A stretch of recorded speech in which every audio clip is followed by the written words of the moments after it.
Tumalsik ang dugo sa sementadong kalsada sa harap ng barangay hall habang nakahandusay si Liza, nanginginig ang kamay at pilit pinipisil ang sugat sa kanyang tiyan, at sa gitna ng ingay ng tricycle at sigawan ng mga tao, narinig niya ang pamilyar na boses na hindi niya inaasahang maririnig sa ganitong sandali. Huwag kang gagalaw, Liza. Huwag kang gagalaw.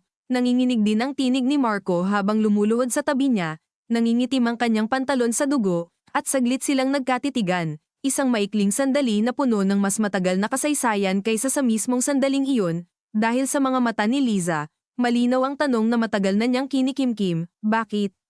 Humigpit ang paghinga niya, parang bawat hinga ay may kasamang kutsilyong umiikot sa loob ng kanyang dibdib, at habang papalapit ang mga tanod at may sumisigaw ng tumawag kayo ng ambulansya, napansin niyang nanginginig ang kamay ni Marco hindi lang dahil sa takot, kundi dahil sa pagkilala-kilala niya ang taong gumawa nito, at mukhang alam din ni Marco kung sino. Sa gilid ng kalsada, may nakahandusay na motorsiklo, umiikot pa ang gulong, at ang amoy ng usok ng tambucho ay humahalo sa amoy ng dugo, pawis, at alikabok, isang tipikal na hapon sa isang masikip na barangay sa Quezon City, pero biglang naging eksena ng krimen. Marco mahina niyang sambit, halos hindi marinig, pero sapat para mapapikit si Marco, para bang gusto niyang pigilan ang mga salitang susunod. Huwag ka nang magsalita, darating na ang ambulansya, sagot niya, pilit pinapakalma ang sarili, pero ang boses niya ay basag. Sa likod nila, may batang umiiyak, may mga nanay na nagbubulungan, sabi ko na nga ba, may mangyayari rin dyan sa babaeng yan, at ang bulong-bulungan ay parang hangin na lumalaganap, walang nakakaalam ng buong kwento pero lahat may opinyon. Ilang segundo ang lumipas pero pakiramdam ni Liza ay parang oras na ang dumaan, at sa bawat segundo, mas lumalalim ang pakiramdam niyang may tinatago si Marco, hindi lang ngayon, kundi matagal na. Biglang may sumingit na tanod, "Sir, umatras po muna kayo," pero ayaw umalis ni Marco, hawak pa rin niya ang kamay ni Liza, parang doon lang siya nakakapit sa katotohanan. Sa malayo, narinig ang sirena ng ambulansya, papalapit, papalakas, at sa tunog na iyon, parang nagising ang buong paligid sa katotohanang ito ay hindi na tsismis, hindi na kwento totoo na, may dugo, may sugatan, at may salarin. Habang inaangat si Liza sa stretcher, napatingin siya sa langit, kulay abo, mabigat ang ulap, at sa loob niya, may alaala na biglang sumingitisang tahimik na hapon sa probinsya, sa lumang bahay ng lola niya sa Batangas, kung saan unang nagkakilala sina Liza at Marco, at kung saan nagsimula ang lahat ng lihim na ngayon ay parang bumabalik para singilin siya. "Huwag mo akong iwan," Marco bulong niya. Halos wala ng lakas, at ang mga salitang iyon ay parang kutsilyong tumama sa dibdib ni Marco, dahil alam niyang may bagay siyang ginawa o hindi ginawa na posibleng dahilan kung bakit nangyari ito. Sa loob ng ambulansya, malamig ang hangin, amoy antiseptic, at ang tunog ng monitor ay parang metronome ng buhay at kamatayan, bawat beep ay paalala na may oras pa, pero limitado. Ang nurse ay mabilis kumilos, BP dropping, kailangan nating bilisin. Habang si Marco ay nakaupo sa gilid, nanginginig ang tuhod, at pilit inaalala ang huling beses na nag-usap sila ni Liza ng maayos, hindi yung may halong galit, hindi yung puno ng paratang. "Hindi mo ako pinakinggan noon," biglang pumasok sa isip niya ang boses ni Liza mula sa isang linggo na ang nakalipas, sa loob ng isang maliit na coffee shop sa May Cubao, kung saan nagkita sila matapos ang ilang buwan na hindi nag-uusap. Flashback, ang ilaw ng kafe ay mainit, may mahinang tugtog ng OPM, at ang amoy ng kape ay nakaka-relax, pero ang pagitan nila ay parang may malamig na pader. "Marco, may problema tayo," diretsyong sabi ni Liza noon, nakapulupot ang kamay sa tasa ng kape, parang doon siya kumukuha ng lakas. "Anong problema?" Kunwaring inosenteng sagot ni Marco, pero sa loob niya, alam na niya kung saan papunta ang usapan. "Huwag mo akong gawing tanga. Alam kong may tinatago ka sa akin," mariin ang boses ni Liza, pero may halong sakit. Saglit na natahimik si Marco, tumingin sa paligid, parang umaasang may makikitang sagot sa ibang tao, pero wala, sila lang dalawa ang nasa mundong iyon. "Hindi lahat ng bagay kailangan mong malaman," sagot niya, mababa ang boses, pero sapat para marinig ang pagtatanggol. "Ako ang asawa mo, Marco." Halos pabulong na sigaw ni Liza, may hiya pa rin sa ibang tao, pero hindi na kayang pigilan ang emosyon. "At bilang asawa mo, may karapatan akong malaman kung bakit may mga taong sumusunod sa akin, kung bakit may tumatawag sa akin na hindi nagsasalita, kung bakit pakiramdam ko hindi na ako ligtas kahit sa sarili kong bahay. Sa puntong iyon, napayuko si Marco, at doon nagsimulang magduda si Liza dahil ang katahimikan niya ay hindi pagtanggi, kundi kumpirmasyon. Bumalik sa kasalukuyan, ang kamay ni Liza ay unti-unting lumalamig, at pinisil ito ni Marco, parang gusto niyang ibalik ang init, ang buhay. Liza, please kapit ka lang, bulong niya, pero sa loob niya, may bumubulong din, isang mas madilim na boses, huli na ba ang lahat? Sa ng isang pribadong ospital sa East Avenue, mabilis ang galaw ng mga nurse, ang ilaw ay masyadong maliwanag, halos masakit sa mata, at ang amoy ng disinfectant ay parang kumakapit sa balat. Relatives, tanong ng isang doktor, mabilis, diretso. Asawa po, sagot ni Marco, halos hindi makapagsalita. Kailangan naming oprahan agad, may internal bleeding, sabi ng doktor, at hindi na naghintay ng sagot, tumalikod agad para ipagpatuloy ang trabaho. Naiwan si Marco sa hallway, malamig ang tiles sa ilalim ng sapatos niya, at ang ingay ng mga stretcher, tawag ng nurse, at iyak ng ibang pasyente ay parang nagiging background noise sa sarili niyang gulo. Umupo siya, tinakpan ng mukha, at doon bumalik ang isa pang alaala isang gabi sa kanilang bahay sa isang gated subdivision sa Marikina. Tahimik ang paligid, pero sa loob ng bahay, may tensyon na parang bagyo na hindi pa sumasabog. Sino si Adrian? Tanong ni Liza noon, hawak ang cellphone ni Marco, nakakunot ang noo, nanginginig ang boses. Napatigil si Marco, parang nahuli sa gitna ng krimen. Office mate lang, mabilis niyang sagot, pero kulang ang kumpiyansa. Office mate na bakit ka tinatawagan ng madaling araw? Giit ni Liza, lumalapit, ang bawat hakbang ay parang pagbibilang ng kasalanan. Work lang yun, may project kami huwag mo akong lokohin. Napasigaw si Liza, at sa sandaling iyon, parang nabasag ang lahat ng pilit nilang binubuo. Bumalik sa hallway, napasandal si Marco sa pader, pinaikit ang mata, at doon niya naramdaman ang bigat ng lahat hindi lang ang kasalukuyan, kundi ang mga desisyong nagdala sa kanila dito. Biglang may lumapit na pulis, nakauniporme, seryoso ang mukha. Ikaw si Marco de la Cruz. Tanong nito. Napatingin siya, bahagyang nagulat. Opo, kailangan ka naming kausapin. May ilang saksi na nagsasabing may kinalaman ka sa nangyari sa asawa mo. Parang tumigil ang mundo ni Marco. Ano? Hindi totoo yan, mabilis niyang depensa, pero sa loob niya, alam niyang hindi ganoon ka-simple. Sumama ka muna sa amin, sabi ng pulis, hindi agresibo, pero hindi rin nagbibigay ng pagpipilian.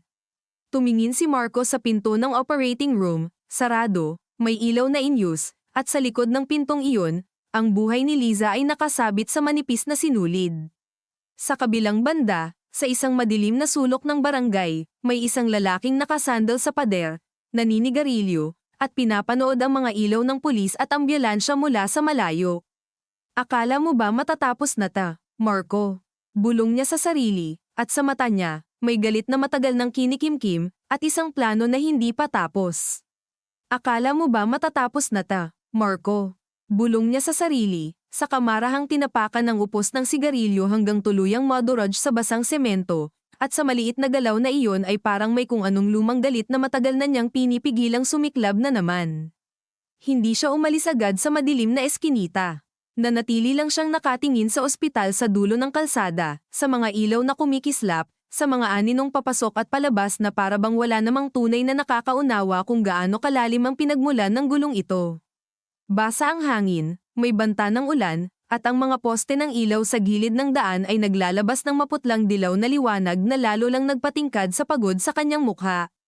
Ang pangalan niya ay Daniel Soriano, pero sa barangay na kinalakihan niya, mas kilala siya bilang Dandan, ang lalaking hindi nakatapos ng kolehiyo, ang anak ng dating driver ni Don Ernesto de la Cruz, ang ama ni Marco, at ang lalaking unti-unting nawalan ng mukha sa sarili niyang komunidad matapos mapagbintangan sa isang kasalanang hindi niya naman ginawa nang magumpisa ang pagbagsak ng pamilya nila.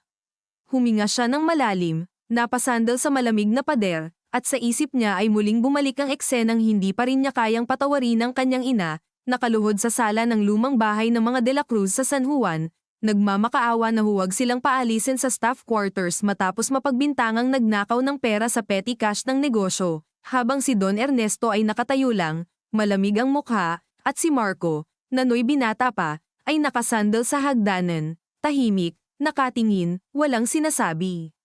Minsan, iniisip ni Daniel na mas masakit ang katahimikan ng mga taong may kapangyarihan kaysa sa tahasang pang-api. Kung sumigaw sana si Marco noon. Kung nagsabi sana ito ng, hindi nila gagawin yan. Kung gumalaw man lang sana. Pero wala. At dahil wala, nagbago ang direksyon ng buhay nila. Samantala, sa loob ng presinto ilang kanto mula sa ospital, nakaupo si Marco sa harap ng mahabang bakal na mesa, nakaharap sa electric fan na umiingit sa bawat ikot, at ramdam niya ang lagkit ng pawis sa batok kahit malamig ang gabi. Ang fluorescent light sa kisame ay nangingitim na sa gilid, kumikislap paminsan-minsan, at ang mga dingding na kupas ang pintura ay may bakas ng lumang tape at mga nakadikit na memo. Sa isang sulok, may dalawang pulis na nagkakape sa paper cup, mababa ang usapan, parang walang buhay na nakasalalay sa kasalukuyang interogasyon. "Sir, pasensya na, kailangan lang namin malinawan," sabi ni Investigator Ramos, isang lalaking nasa late 40s, makapal ang bigete at mabagal magsalita, yung tipong parang palaging may tinitimbang na hindi mo alam kung pabor ba sa iyo o hindi. "May saksi kasi na nagsasabing ilang araw na kayong nag-aaway ng asawa mo. May isa pang nagsabi na may lalaki raw na pinagmulan ng isyu ninyo." Pagkatapos niyang sabihin iyon, inilapag niya sa mesa ang maliit na notebook, saka dahan-daang pinahihit ang ballpen sa pagitan ng mga daliri. Hindi agad sumagot si Marco. Nakatingin lang siya sa gasgas sa ibabaw ng mesa, sa mga ukit ng pangalan at petsa, sa mga marka ng mga taong nauna sa kanya rito, at pumasok sa isip niya ang nakakasukang pakiramdam na baka sa unang pagkakataon sa buhay niya, wala nang kayang magsalba sa kanya ang apelyido niya. "May problema kami ng asawa ko," sabi niya sa wakas, tuyo ang lalamunan. "Pero hindi ko siya sasaktan." "Hindi yan ang tanong ko," malamig na sagot ni Ramos. "Ang tanong ko, sino si Adrian?" Dahan-daang itinaas ni Marco ang tingin. Sandali siyang napatitig sa investigador. Sa pangalan pa lang, may gumapang ng hiya at galit sa kanyang sikmura. Ayaw niyang sabihin. Hindi dahil gusto niyang magsinungaling, kundi dahil sa mismong pagbuka pa lang ng bibig niya para ilarawan ang totoo, parang aminin na rin niyang totoo ang lahat ng bagay na tinakbuhan niya ng ilang taon. "Kaopisina ko," maikling sagot niya. Dating kaopisina, ngayon consultant na lang sa project. "At bakit siya relevant sa pananaksak sa asawa mo?" Napahigpit ang hawak ni Marco sa gilid ng silya. Sa loob-loob niya, gusto niyang isiga na hindi iyon simpleng tanong. Hindi iyon tungkol sa relasyon lang, o selos, o iskandalo. Kasama sa pangalang iyon ang lahat ng pagtataksil na hindi niya kayang ipaliwanag kahit sa sarili niya. Lahat ng gabing umuuwi siya sa bahay pero ang isip niya ay nasa ibang tao. Lahat ng umagang tinitingnan niya si Liza habang tulog at naiisip na mahal niya ito, pero hindi iyon sapat na dahilan para maging tapat. Lahat ng pagkakataong sinabi niya sa sariling maayos din ito, nalilipas din, na kontrolado pa niya. Hanggang sa hindi na. "Hindi ko alam kung relevant siya," sagot ni Marco, pero kahit siya alam niyang mahina ang dating ng sinabi niya. "May pinagtatalunan kami ni Liza tungkol sa kanya." "Anong klaseng pinagtatalunan?" Umusad ang oras sa pagitan nila na parang lumapot ang hangin. Mula sa labas ng opisina, may narinig na nagtatype, may tumawa sandali, may dumaan na nakapusas. Ang mundo ay nagpatuloy kahit pakiramdam ni Marco ay bumubukas ang sahig sa ilalim niya. "Akala ni Liza may relasyon kami," marahan niyang sabi.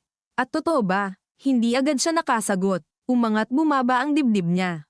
Naramdaman niyang nanginginig ang mga daliri niya kaya itinago niya ang mga kamay sa ilalim ng mesa. Ang tanong ay diretso, walang paligoy, at sa sobrang linaw ay wala siyang mapagtataguan. Naalala niya si Adrian, ang paraan nitong ngumiti kapag pinipigilan ng inis, ang boses nitong mas kalmado kaysa sa kanya, ang gabing pareho silang nagpaiwan sa Makati office dahil sa bidding documents at umulan ng malakas hanggang wala nang masakiyan. Naalala niya ang ilaw sa pantry, mapatla at nakakapagod, ang amoy ng instant coffee, ang katahimikan na hindi awkward kundi mapanganib, dahil sa katahimikang iyon niya unang naramdaman na may bahagi ng sarili niyang matagal na nakaipit at gustong huminga.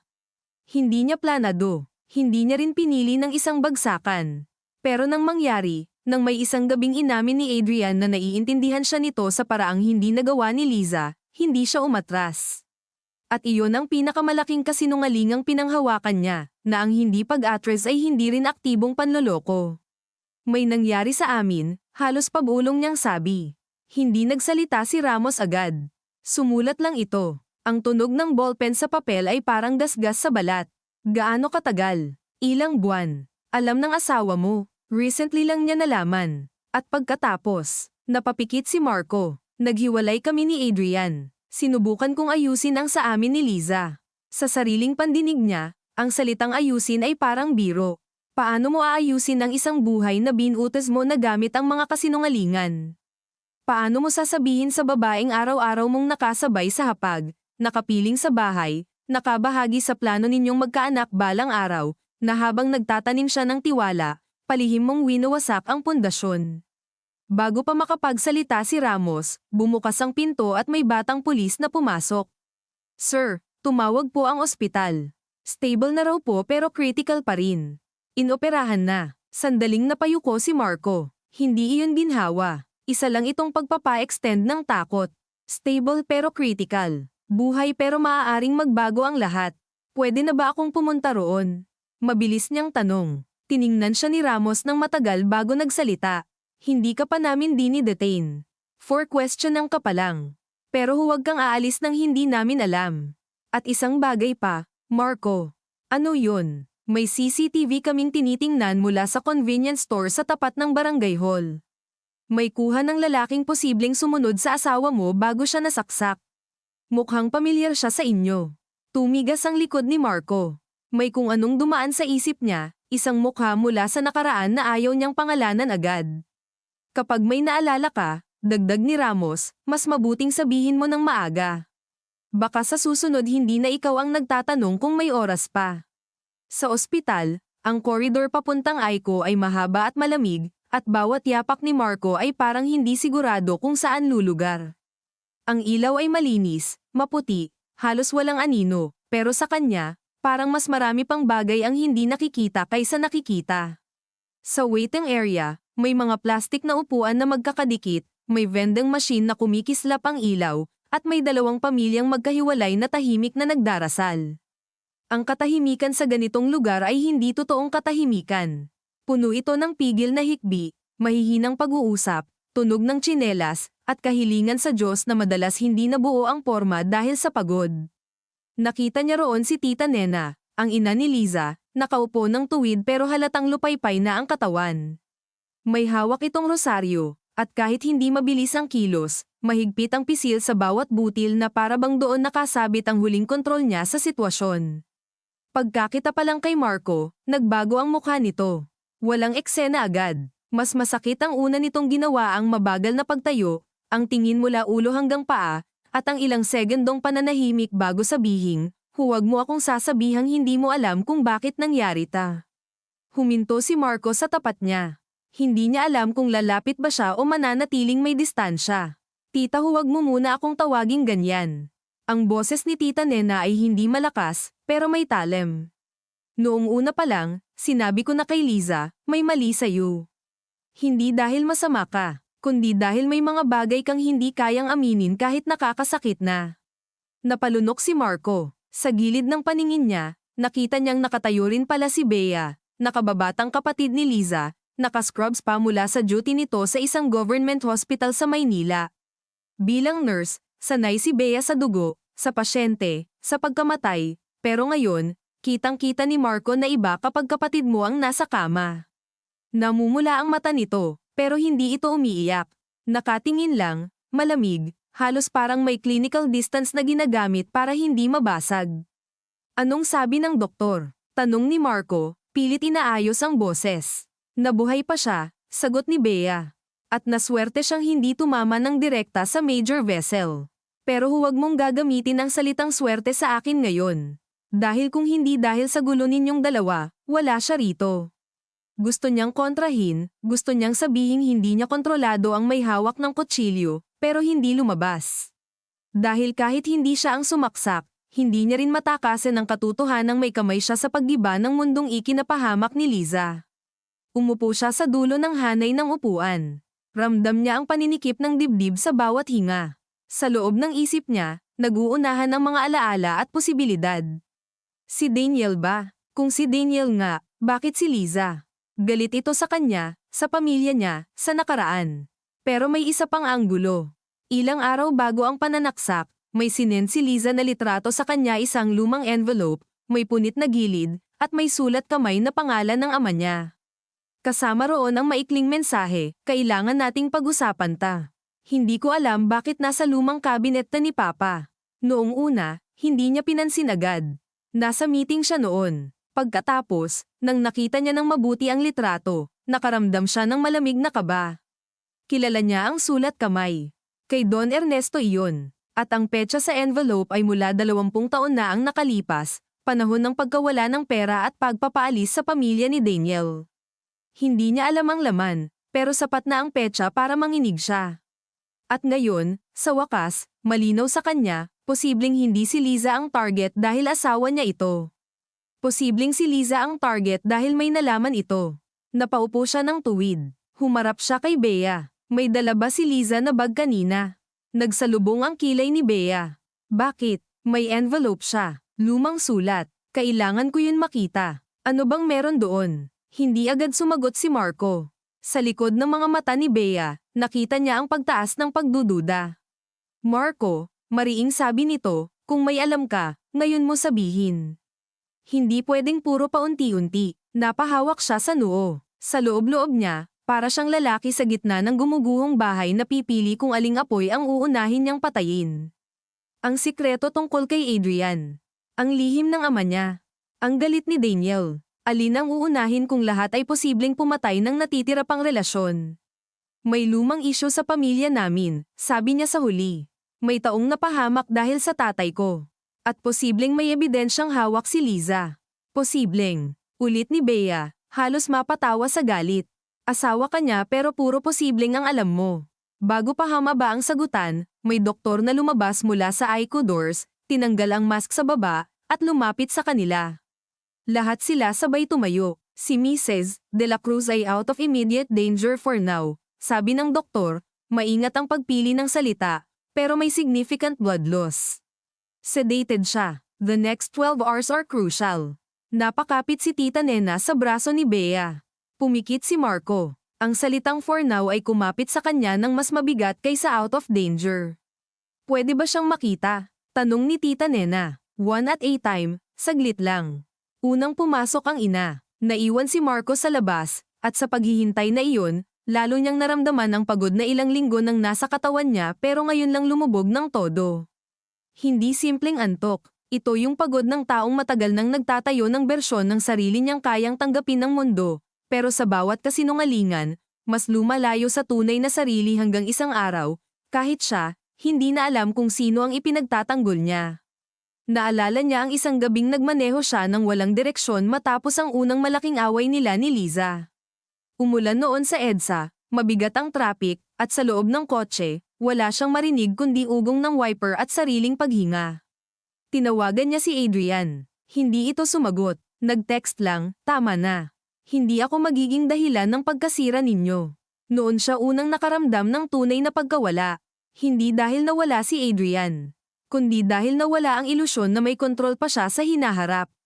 At ngayong halos mawala si Liza, mas matalim ang tama. Hindi dahil mas mahal niya ang isa kaysa sa isa, kundi dahil sa wakas nauunawaan niyang hindi pwedeng hatiin ang dangal at asahang may mabubuhay na buo.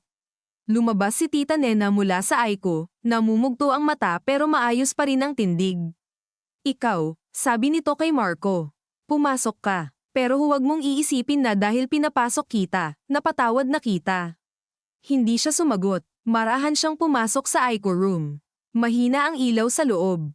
May tunog ng monitor, steady pero nakakakaba. Nasa kama si Liza, map-atla, may tubo, may tape sa balat, at sa unang tingin ay parang hindi siya ang babaeng ilang araw lang ang nakalipas ay matapang na humarap sa kanya sa sala at nagsabing hindi na siya naniniwala sa kahit anong paliwanag niya.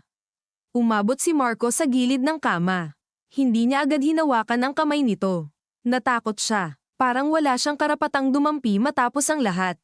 Pero nang makita niyang may kaunting galaw ang daliri nito, dahan-dahan siyang lumapit at marahang humawak.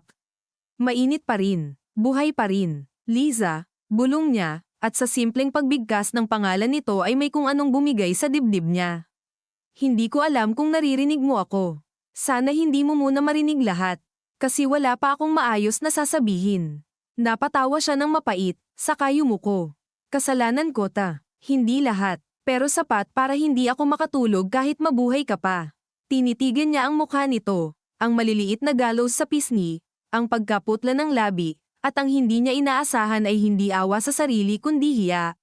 Malalim, mabigat, pilit niyang nilulunok pero ayaw umalis. May sulat ka bang nakita?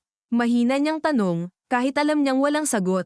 Kung naririnig mo ako sana hindi mo muna ako husgahan sa hindi ko pa nasasabi. O baka wala na talaga akong karapatang humingi ng ganyang pabor. Kumurap si Liza ng bahagya. Akala niya imahinasyon lang, pero nang makita niyang gumalaw ulit ang talukap nito, lumapit siya. Dahan-dahan, hirap, nagmulat ito ng mata.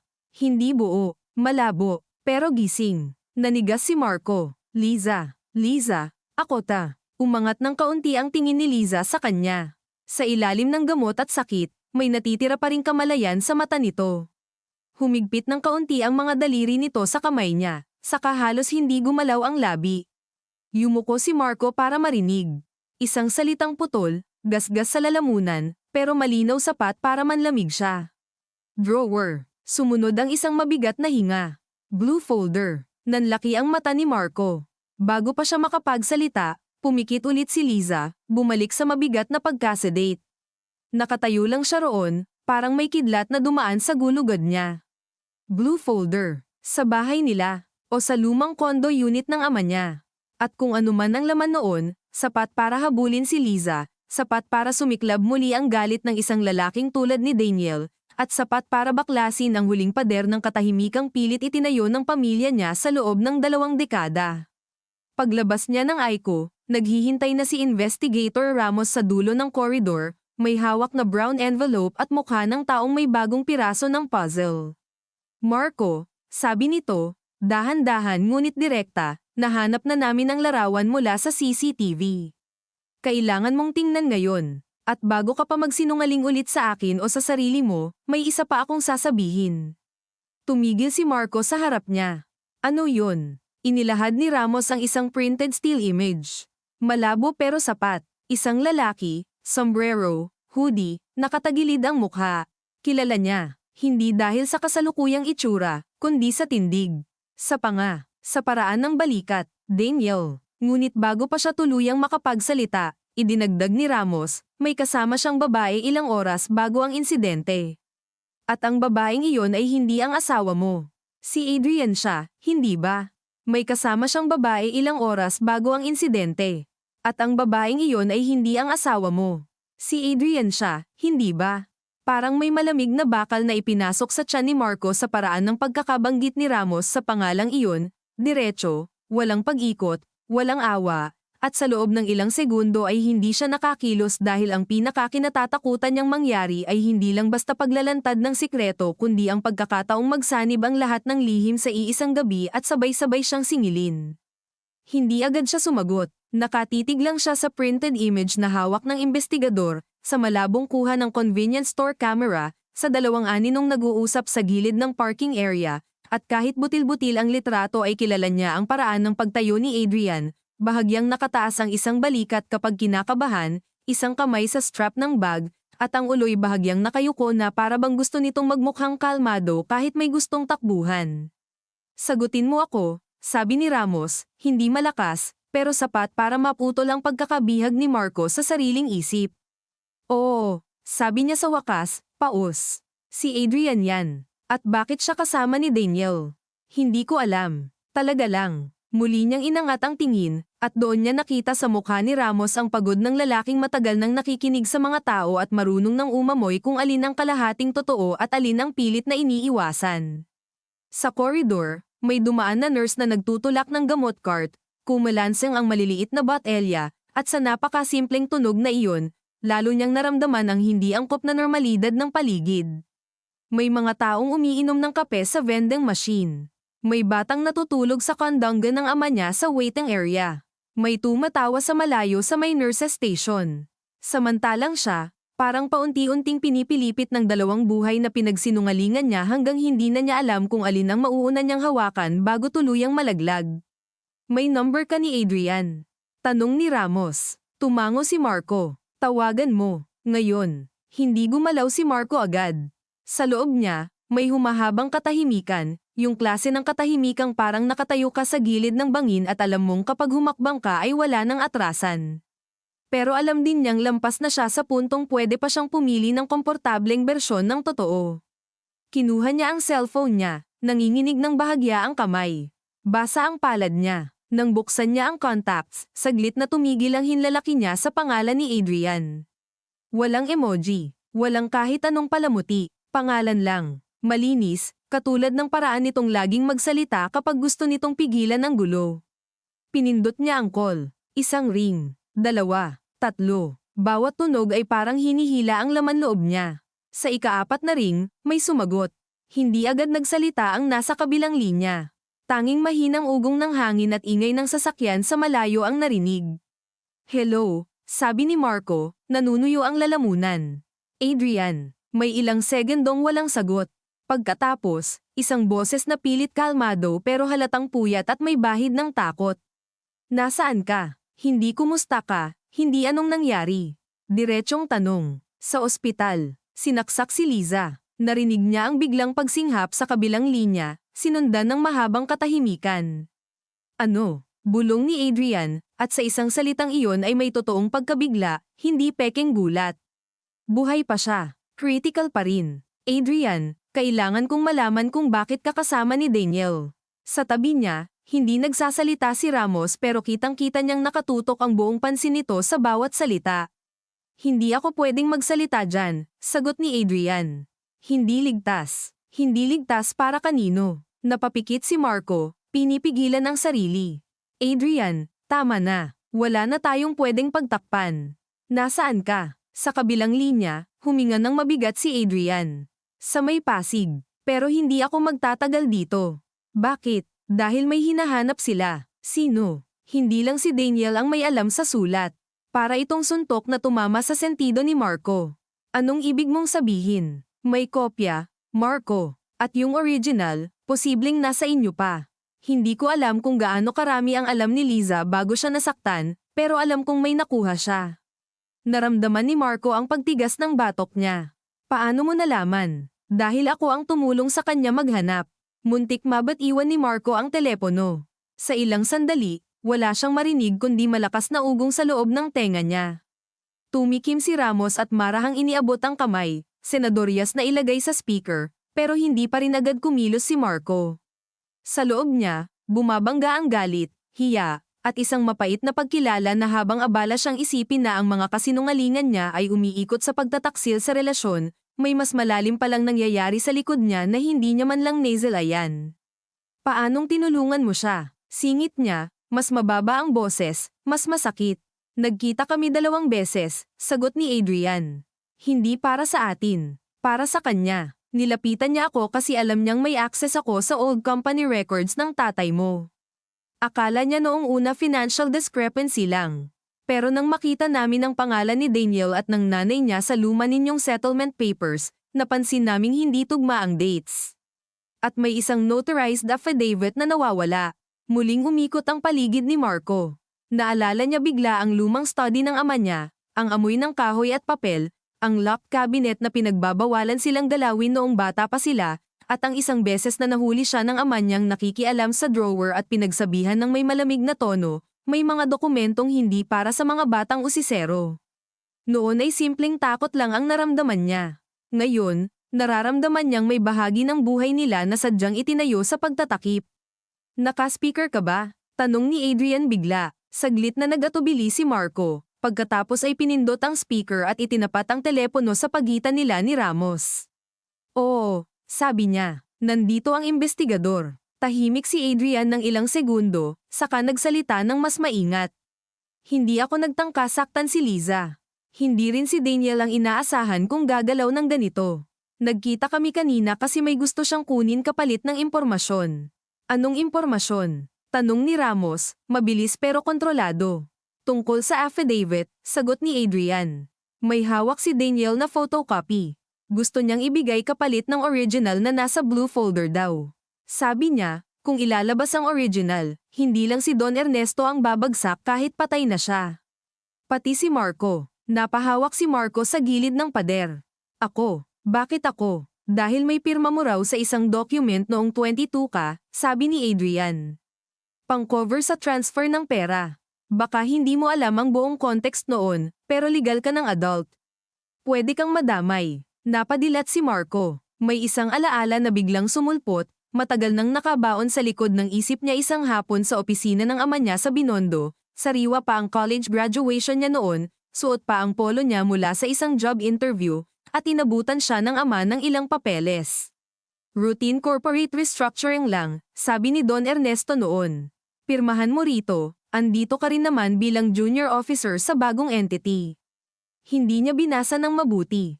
Gusto lang niyang makuha ang bihirang approval ng ama. Gusto niyang may isang araw man lang natitingnan siya nito na may halaga. Ngayon, bumabalik sa kanya ang fountain pen na mabigat hawakan, ang amoy ng leather chair, ang malamig na kamay ng ama niyang pinapatong sa balikat niya pagkatapos niyang pumirma. Noon pakiramdam niya tinatanggap siya. Ngayon naiisip niyang baka ginamit lang siya bilang dagdag na pader. Anong nangyari kanina? Tanong ni Ramos. Mula umpisa. Huminga si Adrian ng malalim. Nagkita kami ni Daniel sa gas station sa C5 Service Road, alas 5. Gusto ko sanang kunin yung photocopy para maitugma sa nahanap namin ni Liza.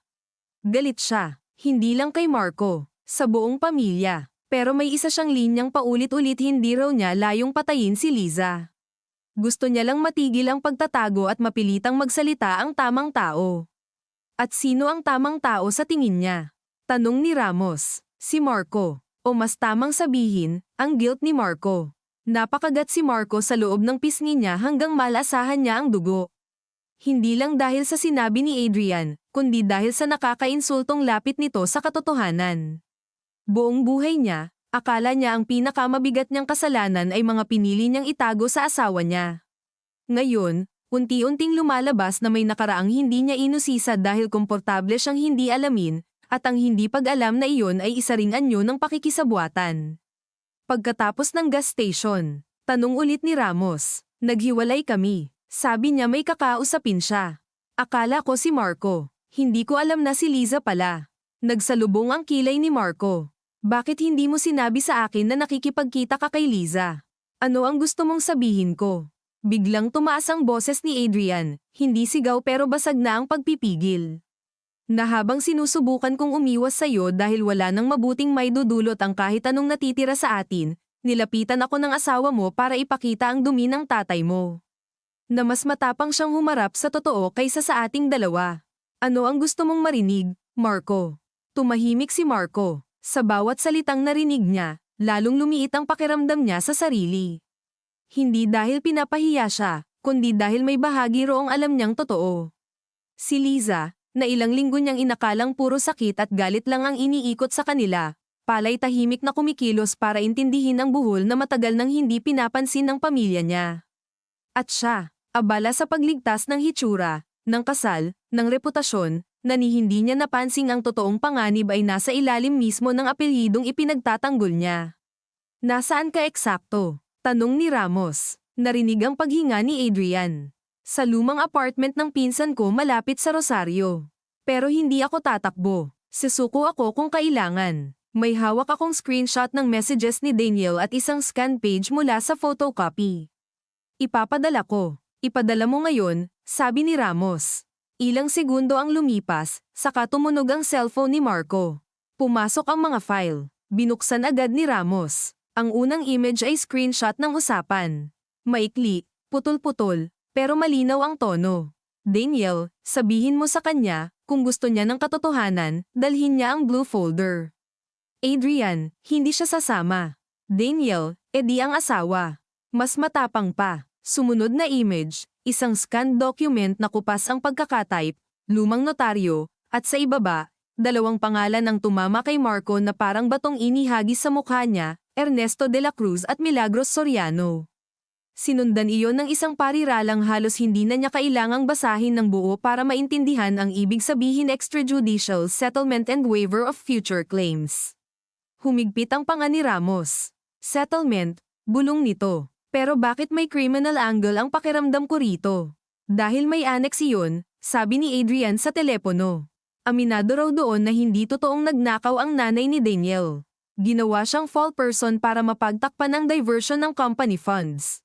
Kapalit ng waiver, bibigyan sila ng tahimik na pera at pababayaan. Naramdaman ni Marco na unti-unting nanlalamig ang batok niya.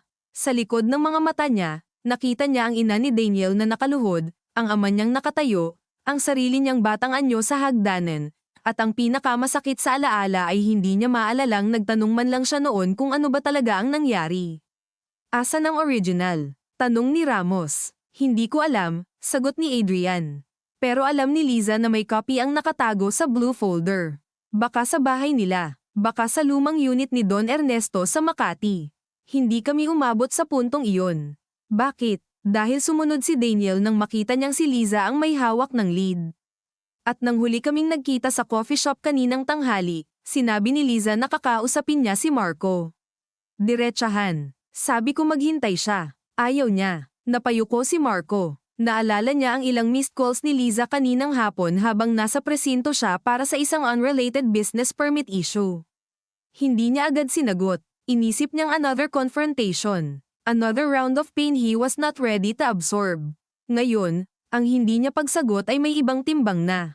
Makinig ka sa akin, sabi ni Adrian, at sa unang pagkakataon mula nang magsimula ang tawag ay hindi na ito nagsasalita para depensahan ang sarili kundi para ipasa ang isang mabigat na desisyon. Kung may blue folder sa bahay ninyo, huwag mong puntahan mag-isa. At huwag mong hintayang mauna si Daniel. Hindi ko alam kung hanggang saan ang kaya niyang gawin ngayon. Galit siya, pero mas delikado ang taong pakiramdam niya wala nang mawawala. May address ka? Tanong ni Ramos. Ibinigay ni Adrian ang eksaktong lokasyon nito. Sinulat iyon ng investigador, pagkatapos ay tumingin kay Marco. May kasama kaming kukuha sa kanya. Ako ang pupunta, sabi ni Marco agad, halos hindi nag-isip. Parehong napatingin sa kanya sina Ramos at Bea, na ilang sandali na palang nakalapit at narinig ang huling bahagi ng usapan. Hindi niya namalayan ang pagdating nito, pero naroon na ito, nakahalukip-kip, mapatlas sa galit. Hindi ka pupunta kahit saan nang walang pulis, putol ni Ramos. At lalo ka nang hindi pupunta kung may emosyon kang bitbit na ganyan. May kailangan akong malaman. Hindi iyan dahilan para maging bayani ka bigla, singit ni Bea, pagod at matalim ang boses. Too late na para doon. Nasaktan siya sa sinabi nito, pero hindi siya kumontra.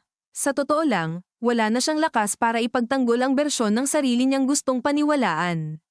Sa halip, tumingin siya kay Bea at sa unang pagkakataon mula nang magkaisa ang lahat ng gulong ito sa iisang gabi, sinabi niya ang bagay na matagal niyang iniiwasan kahit sa sarili. Hindi ko alam kung anong klaseng tao ang tingin mo sa akin, sabi niya, mabagal, tuyo ang lalamunan, pero may mga bahagi roon na tama. Duwag ako sa mga bagay na dapat kong hinarap. At kung may nadamay dahil doon, hindi na mabubura. Pero kung may isang pagkakataon pang pigilan ang susunod na masisira, hindi ako uupo lang. Saglit siyang tinitigan ni Bea. Sa ilalim ng galit nito, may nakita siyang pagod, at sa pagod na iyon ay may katiting na pag-unawa na hindi kapatawaran. Hindi mo mailigtas ang ate ko sa pagiging tapat ngayon lang, malamig nitong sabi. Pero baka may mailigtas kang iba kung sa wakas magsasabi ka na ng buong totoo. Tumunog ang isa pang mensahe sa telepono. Mula kay Adrian. Isang larawan ng lumang susi na may asul na plastic tag at may sulat kamay na 2 letra, MU Makati Unit. Biglang bumalik sa isip ni Marco ang lumang kondominium ng ama niya sa Salcedo Village, isang lugar na bihira nilang puntahan noon, laging sinasabing meeting place o pahingahan, pero wala namang malinaw na paliwanag kung bakit kailangang may hiwalay pang unit ang isang lalaking may malaking bahay na. Isang beses lang siya nakapasok doon noong namatay ang ama niya, at sa burol pa, nang kailangan nilang kunin ang ilang gamit. Naalala niya ang amoy ng lumang aircon, ang makapal na kurtina, ang steel filing cabinet sa maliit na study area. Naramdaman niyang may bumagsak na bagong piraso sa gitna ng lahat. Nasa Makati, sabi niya. Sa lumang kondo ng tatay ko. Sigurado ka? Tanong ni Ramos. Hindi pa, sagot niya. Pero doon ako huling nakakita ng kabinet na pwedeng pagtaguan ng ganitong bagay. Sandaling nag-isip si Ramos, saka mabilis na nagdesisyon. Fine, pupunta tayo. 2 sa team ko ang kukuha kay Adrian. Ako, ikaw, at isang kasama pupunta sa unit. Pero makinig ka sa akin, Marco. Kapag may tinago ka pa, at may masaktan dahil doon, tapos ka sa akin. Tumango si Marco. Hindi niya alam kung kaya pa niyang magsabi ng anuman na hindi tunog huli at kulang. Bago siya tuluyang humakbang palayo sa Aiko Corridor, napatingin siya sa salaming pinto. Sa refleksyon, nakita niya ang sarili gusot ang damit, mapatla, mata na parang ilang araw nang walang tulog, at sa likod ng refleksyong iyon, ang ilaw ng Aiko kung saan nakahiga si Liza, ang babaeng ilang buwan niyang sinaktan sa paraan ng dahan-daang pagtatago, at ngayon, kahit buhay pa, hindi na niya alam kung may mundong babalikan pa silang dalawa na hindi pandurog at peklat ang laman. Minsan, iniisip niya na ang guilt ay simpleng sakit na darating kapag may ginawa kang mali.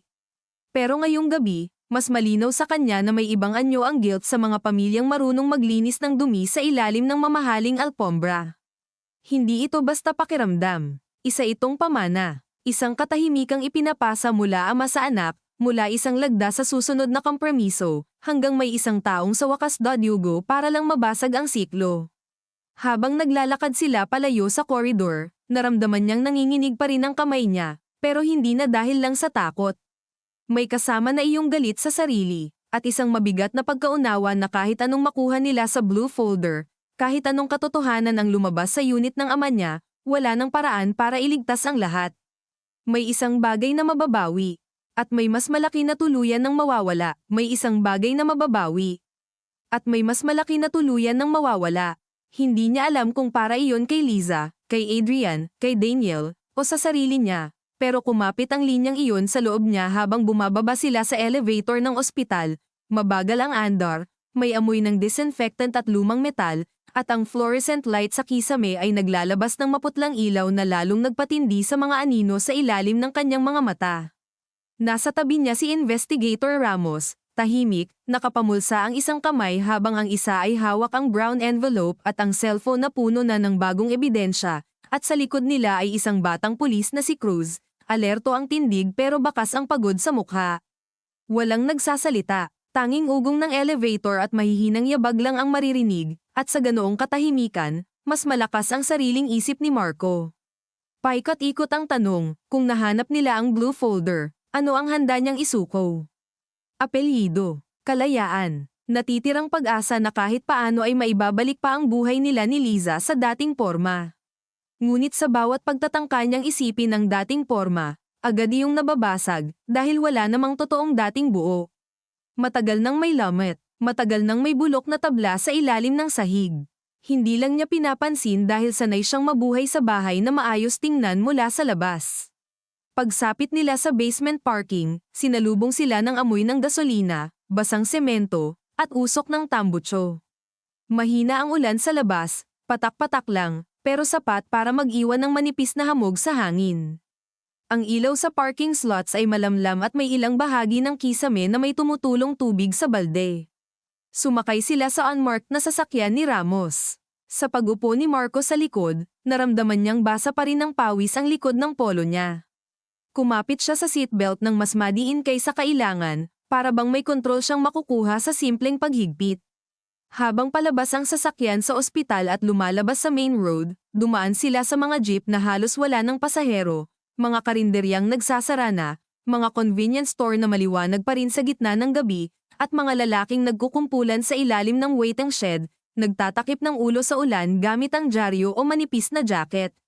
Pamilyar ang lungsod sa ganitong oras, pagod pero gising, marumi pero gumagalaw, parang laging may isang bagay na nagtatago sa ilalim ng karaniwang ingay.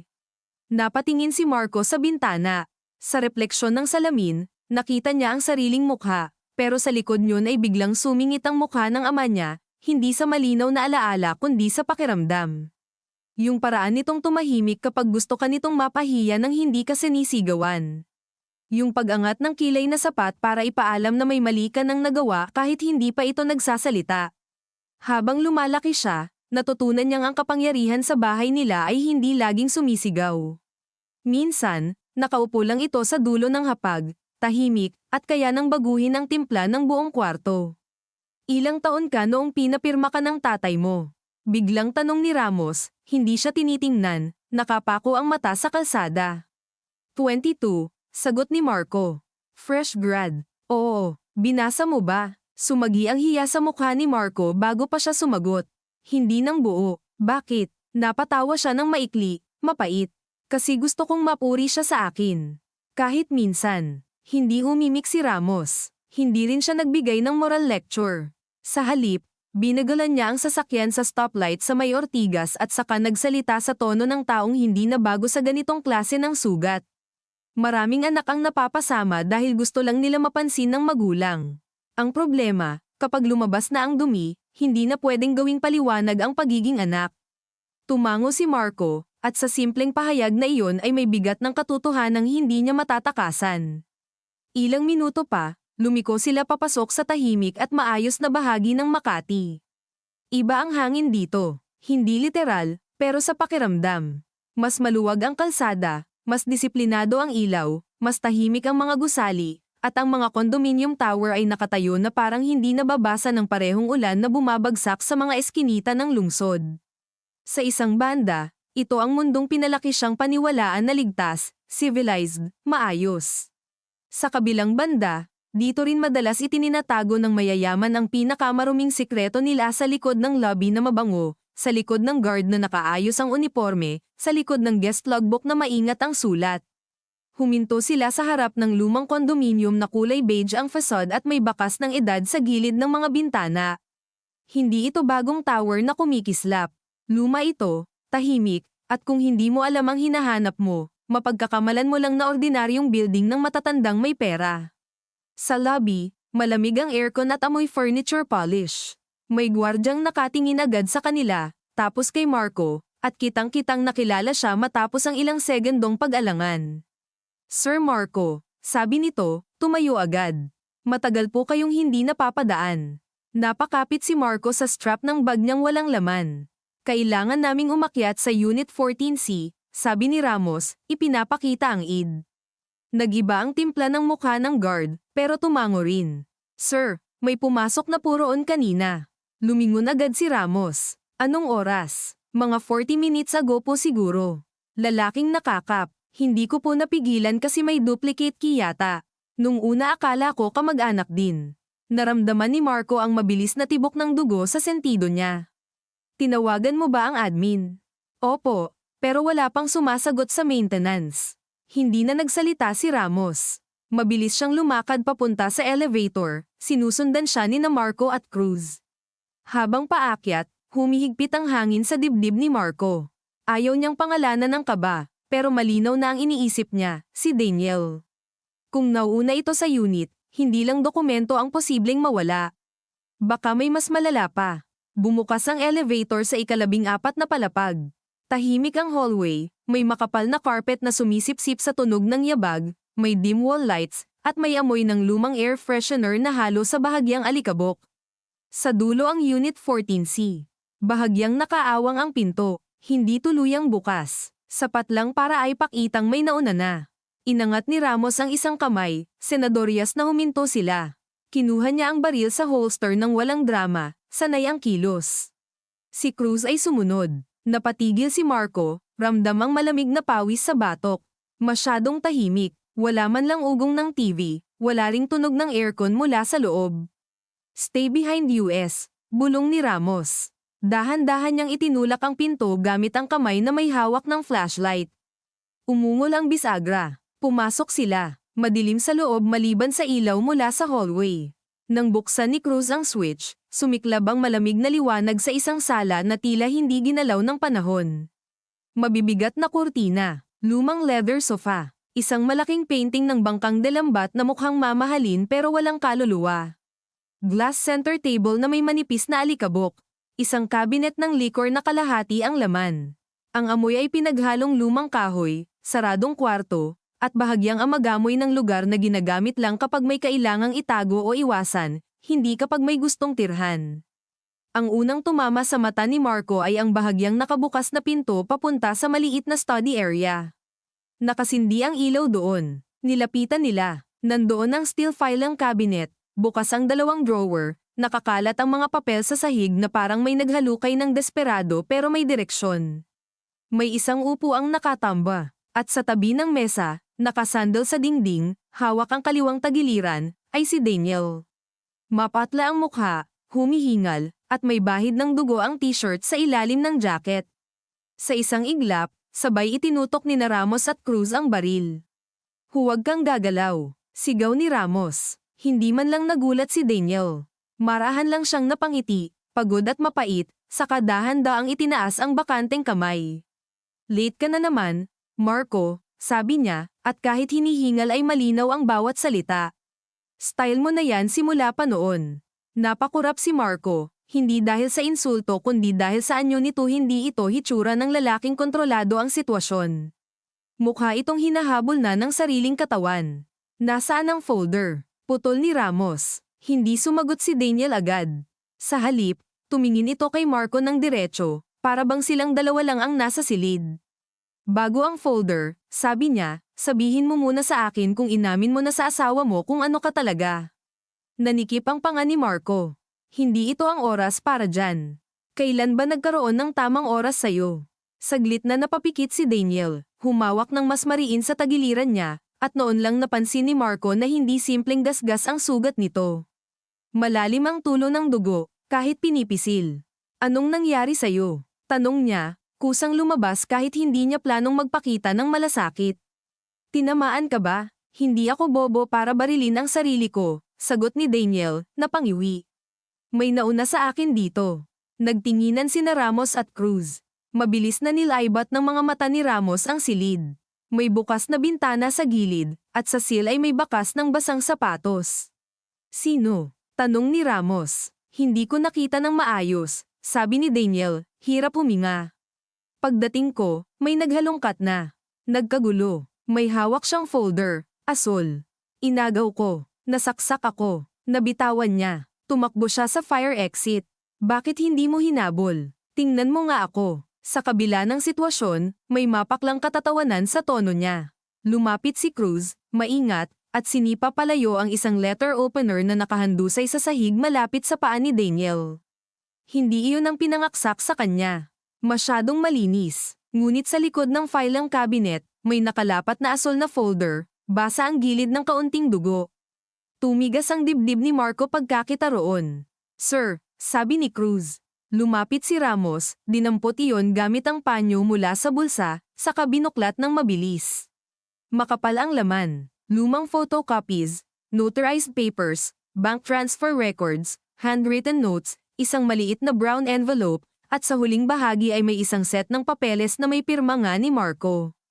Hindi niya kailangang lumapit ng todo para makilala ang pirma niya. Sarili niyang sulat kamay, mas bata, mas kampante, mas ignorante. Parang may kung anong nabasag sa loob ng tadyang niya. Ambulansya muna, sabi ni Ramos kay Cruz, tumatawag na sa radyo. At ipasok ang Sintek. Hindi na kailangan ng drama, bulong ni Daniel, napapikit na naman. Hindi ako mamamatay ngayon. Hindi ikaw ang magdedesisyon niyan, sagot ni Ramos. Habang nakatutok pa rin ang baril ng bahagya pababa, lumapit si Marco kay Daniel, mabagal, may halong pag-iingat at hindi maipaliwanag na hilang parang kailangan niya itong harapin ng malapitan para tuluyang maniwala na ang lahat ng ito ay hindi na tsismis ng nakaraan.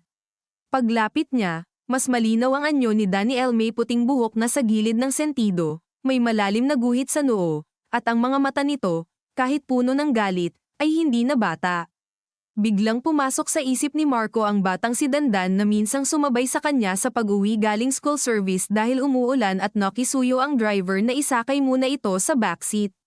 Tahimik lang noon si Daniel, basang-basa ang tsinelas, at inabutan niya ng biscuit mula sa baon niya.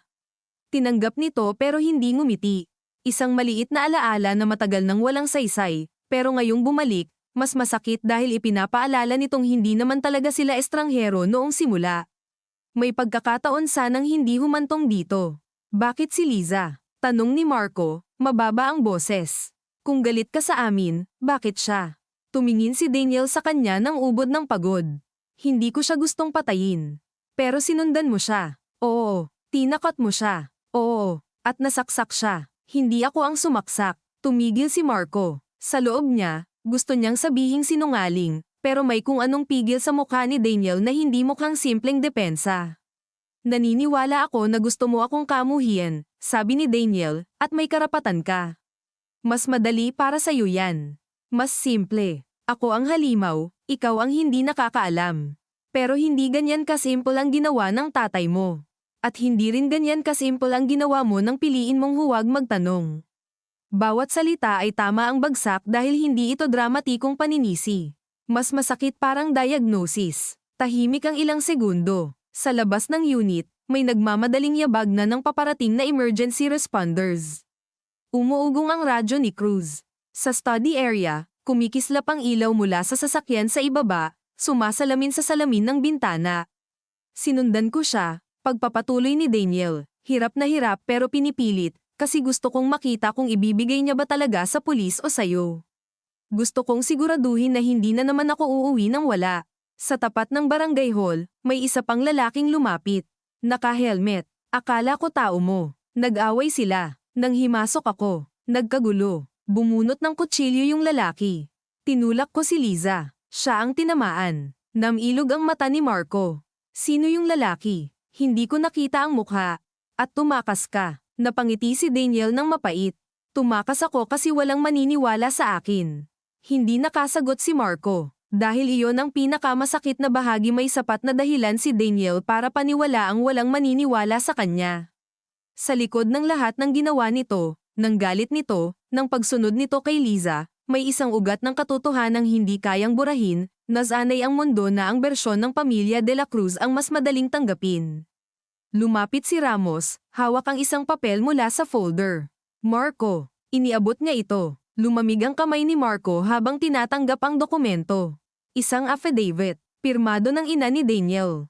May kalakip na statement na hindi siya kumuha ng pera, na pinilit siyang pumirma sa waiver dahil tinakat siyang ikakaso at ipakukulong habang menor de edad pa ang anak niya. Sa margin, may handwritten note ng ama ni Marco, settle quietly. Use M. Napakurap si Marco. M. Tanong niya, bagamat may kutob na siya. Malamang milagros, sabi ni Ramos. O hindi na nito tinuloy. Hindi na kailangan. Pareho nilang naisip na maaari ring Marco. Sa susunod na papel, naroon ang bank transfer sheet. Sa huling pahina, naroon ang signature block na pinirmahan niya noon. Hindi siya co-conspirator sa plano, pero ginamit ang lagda niya bilang huling layer ng legal na pagtakip. At sa sandaling iyon, malinaw na malinaw sa kanya na hindi sapat ang linyang hindi ko alam.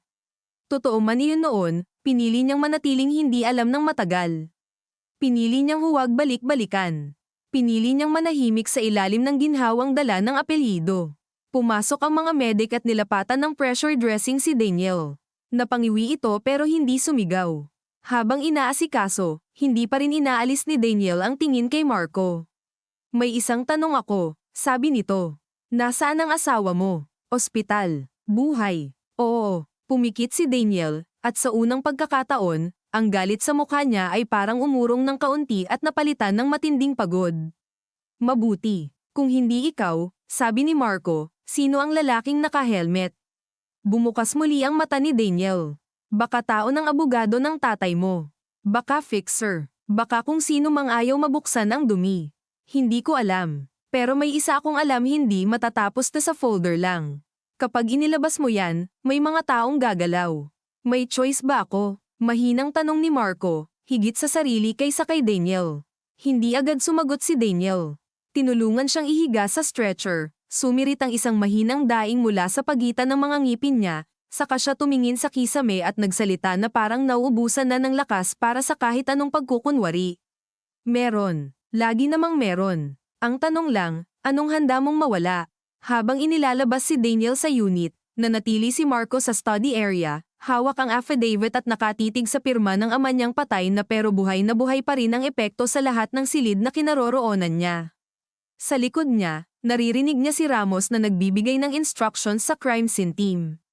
May kinukuhang litrato, may tinatape na ebidensya, may tinatawag na fiscal. Ang mundo ng proseso ay mabilis na umiikot sa paligid niya, ngunit sa gitna noon, pakiramdam niya ay nakatayo siya sa mismong punto kung saan humiwalay ang dalawang bersyon ng buhay niya.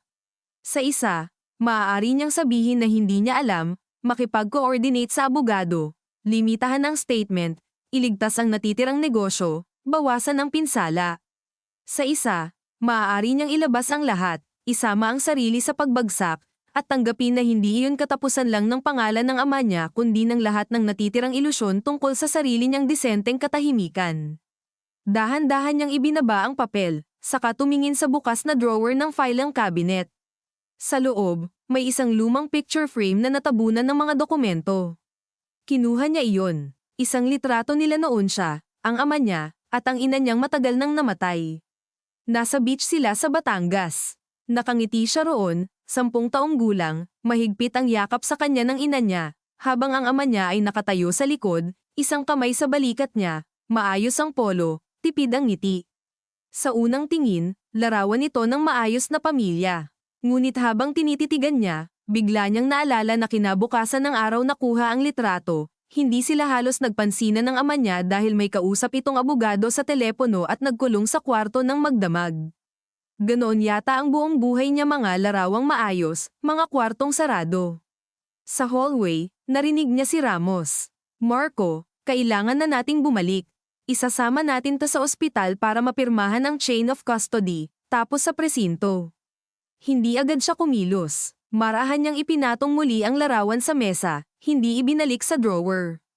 Pagkatapos, hinawakan niya ang blue folder gamit ang dalawang kamay, ramdam ang gaspang ng lumang curtain sa mga daliri, at sa simpleng paghawak na iyon ay para siyang humahawak hindi lang ng ebidensya kundi ng bigat ng lahat ng desisyong hindi na niya pwedeng ipasa sa iba.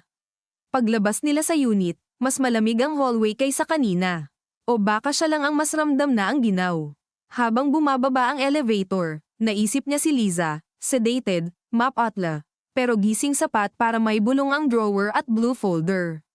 Sa huling sandali bago sila tuluyang sumara sa loob ng elevator box, tinamaan siya ng isang pagkaunawang hindi niya inaasahang mas sasakit pa kaysa sa mga dokumento. Kahit anong katotohanan ang mailabas niya ngayon, hindi na mabubur ang katotohanang si Liza pa ang kailangang maghukay, si Liza pa ang unang nagpakita ng tapang, at si Liza pa ang halos mamatay para lang mapilit siyang harapin ang sarili.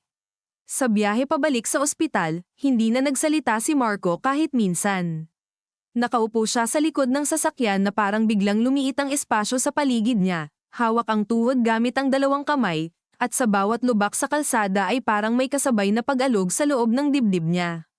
Nasa tabi niya ang blue folder, nasa evidence bag na ngayon, pero kahit hindi niya direktang hinahawakan ay pakiramdam niya nakadikit pa rin sa balat niya ang gaspang yun. Sa labas ng bintana, tuloy pa rin ang lungsod sa sarili nitong ritmo.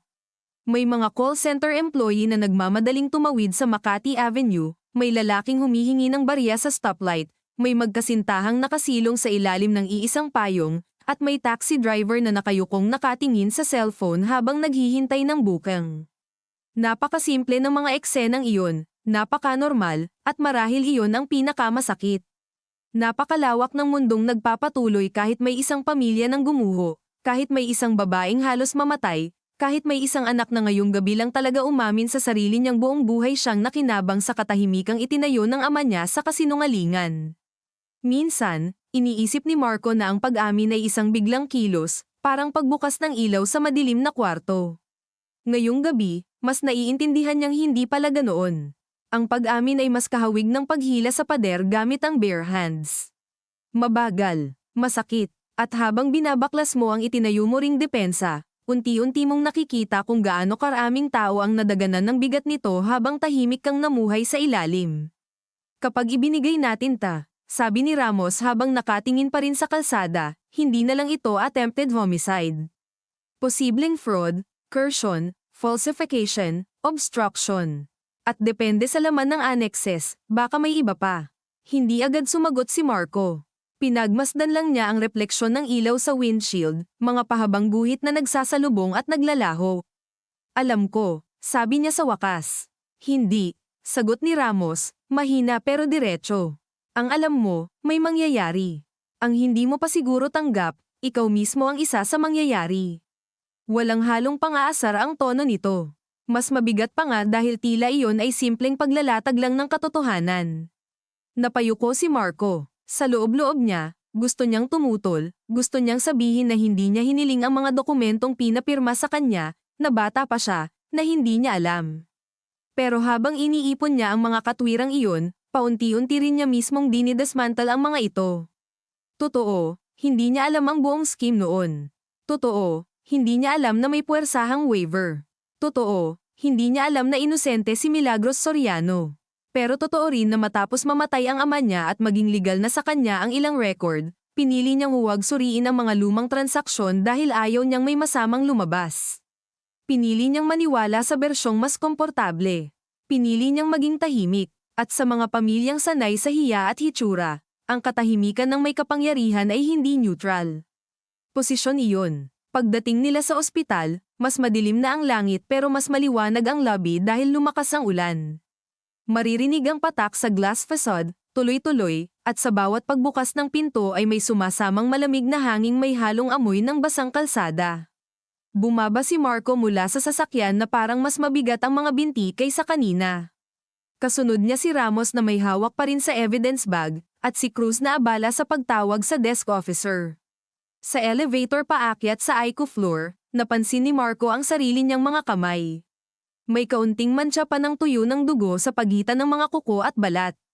Dugo ni Liza, dugo ni Daniel, o baka pareho. Biglang pumasok sa isip niya ang napakasimpleng katotohanan na anuman ang ilabas nila ngayon, hindi na maibabalik ang katawan ni Liza sa hindi pa nasasaksak, ang isip niya sa hindi pa nagtaksil, at ang pamilya ni Daniel sa hindi pa nadurugin ng isang kasunduang nilagdaan sa takot.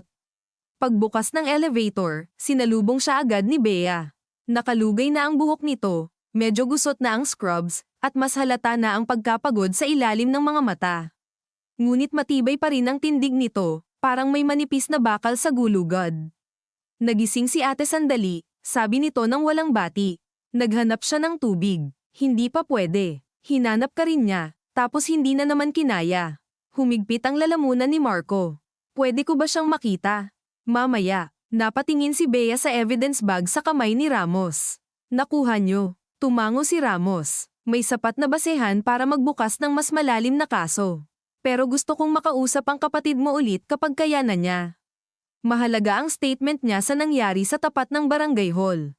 Bahagyang pumikit si Bea, saka tumango rin. Buhay si Daniel. Tanong niya. Oo, sagot ni Ramos.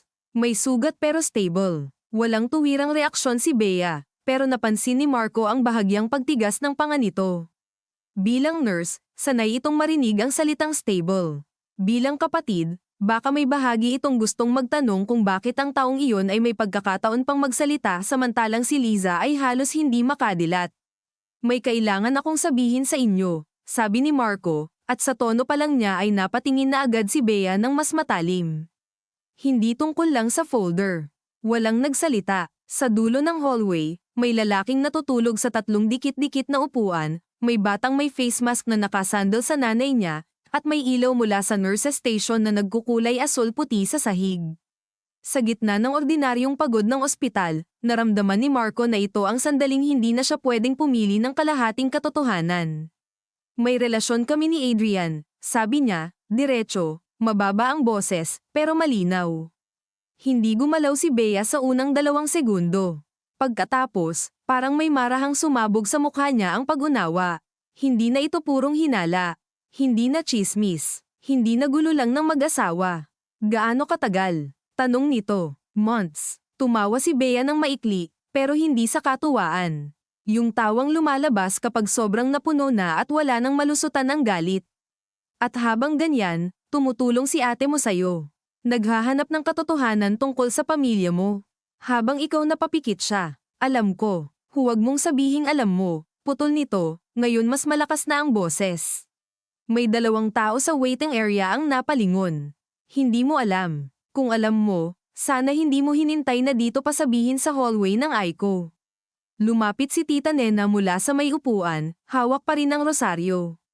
Ano yun? Tanong nito, at sa paraan ng pagkakatanong ay halatang may kutob ng hindi maganda. Hindi agad sumagot si Bea. Tumingin lang ito kay Marco na parang sinasabing ikaw ang may gawa, ikaw ang magsabi. At ginawa niya. Bawat salita ay parang salamin na nilulunok, pero ginawa niya. Tahimik niyang sinabi sa ina ni Liza ang tungkol sa kanila ni Adrian.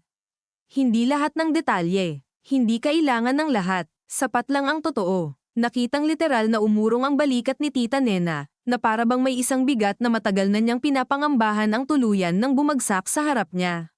Hindi siya sumigaw. Hindi siya nagwala. Mas masakit ang ginawa niya. Itinaas niya ang isang kamay sa bibig, pumikit, at ilang segundong hindi makapagsalita. Nang magmulat siya, may luhang nakatigil sa gilid ng mata pero hindi pa bumabagsak. Kaya pala, mahina niyang sabi. Kaya pala kahit anong dasal niya, pakiramdam niya lagi siyang kulang.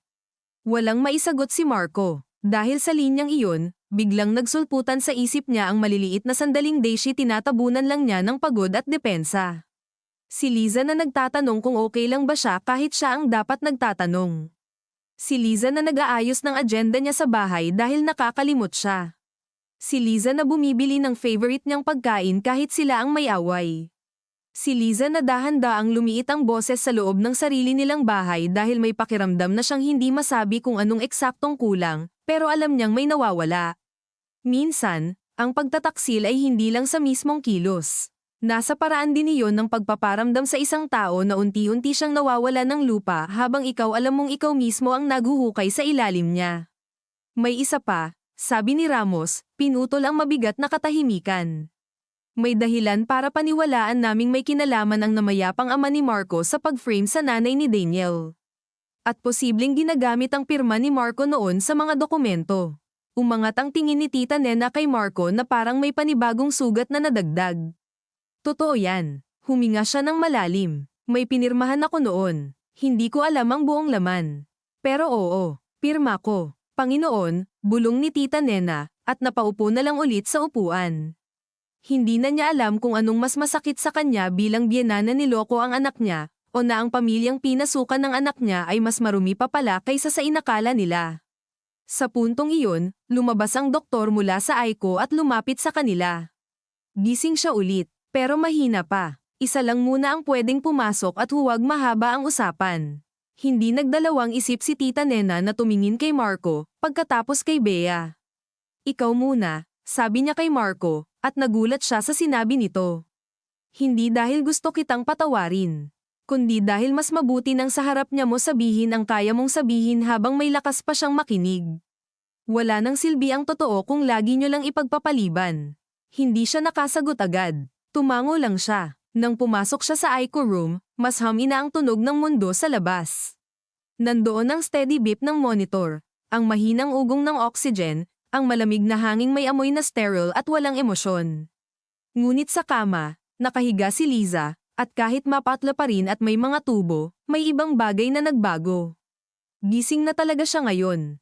Hindi ganap ang lakas, pero malinaw ang mga mata. Pagpasok pa lang niya, tumingin ito sa kanya ng diretso. Walang sigaw, walang eksena. Ang mas masakit ay ang pagod sa tingin nito, ang klase ng pagod na hindi nagaling lang sa sakit ng katawan kundi sa pagkapuno ng puso. Lumapit si Marco sa kama, dahan-dahan, na parang anumang maling kilos ay maaaring magpalayo lalo sa kanya. Hi, mahina niyang sabi, at agad niyang naramdamang napakaliit, napakakulang, at halos nakakainsulto ng salitang iyon sa dami ng dugo at katotohanang namagitan sa kanila. Hi, sagot ni Liza, basag ang boses, hirap, pero may malinaw na kontrol.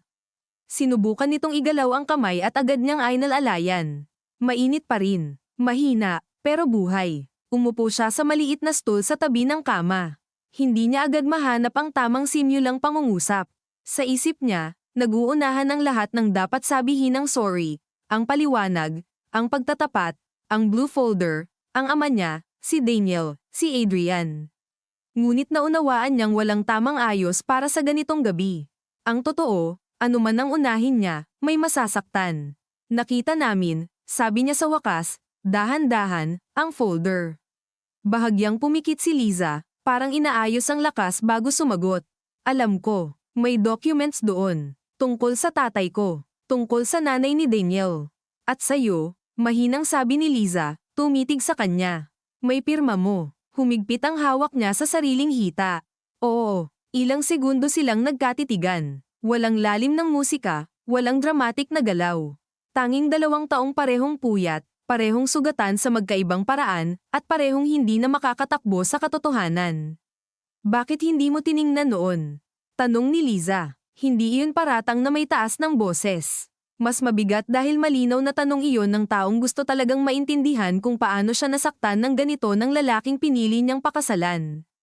Napalunok si Marco. Dahil duwag ako, sabi niya. At dahil mas madali sa akin maniwala na maayos ang lahat basta hindi ko binubuksan.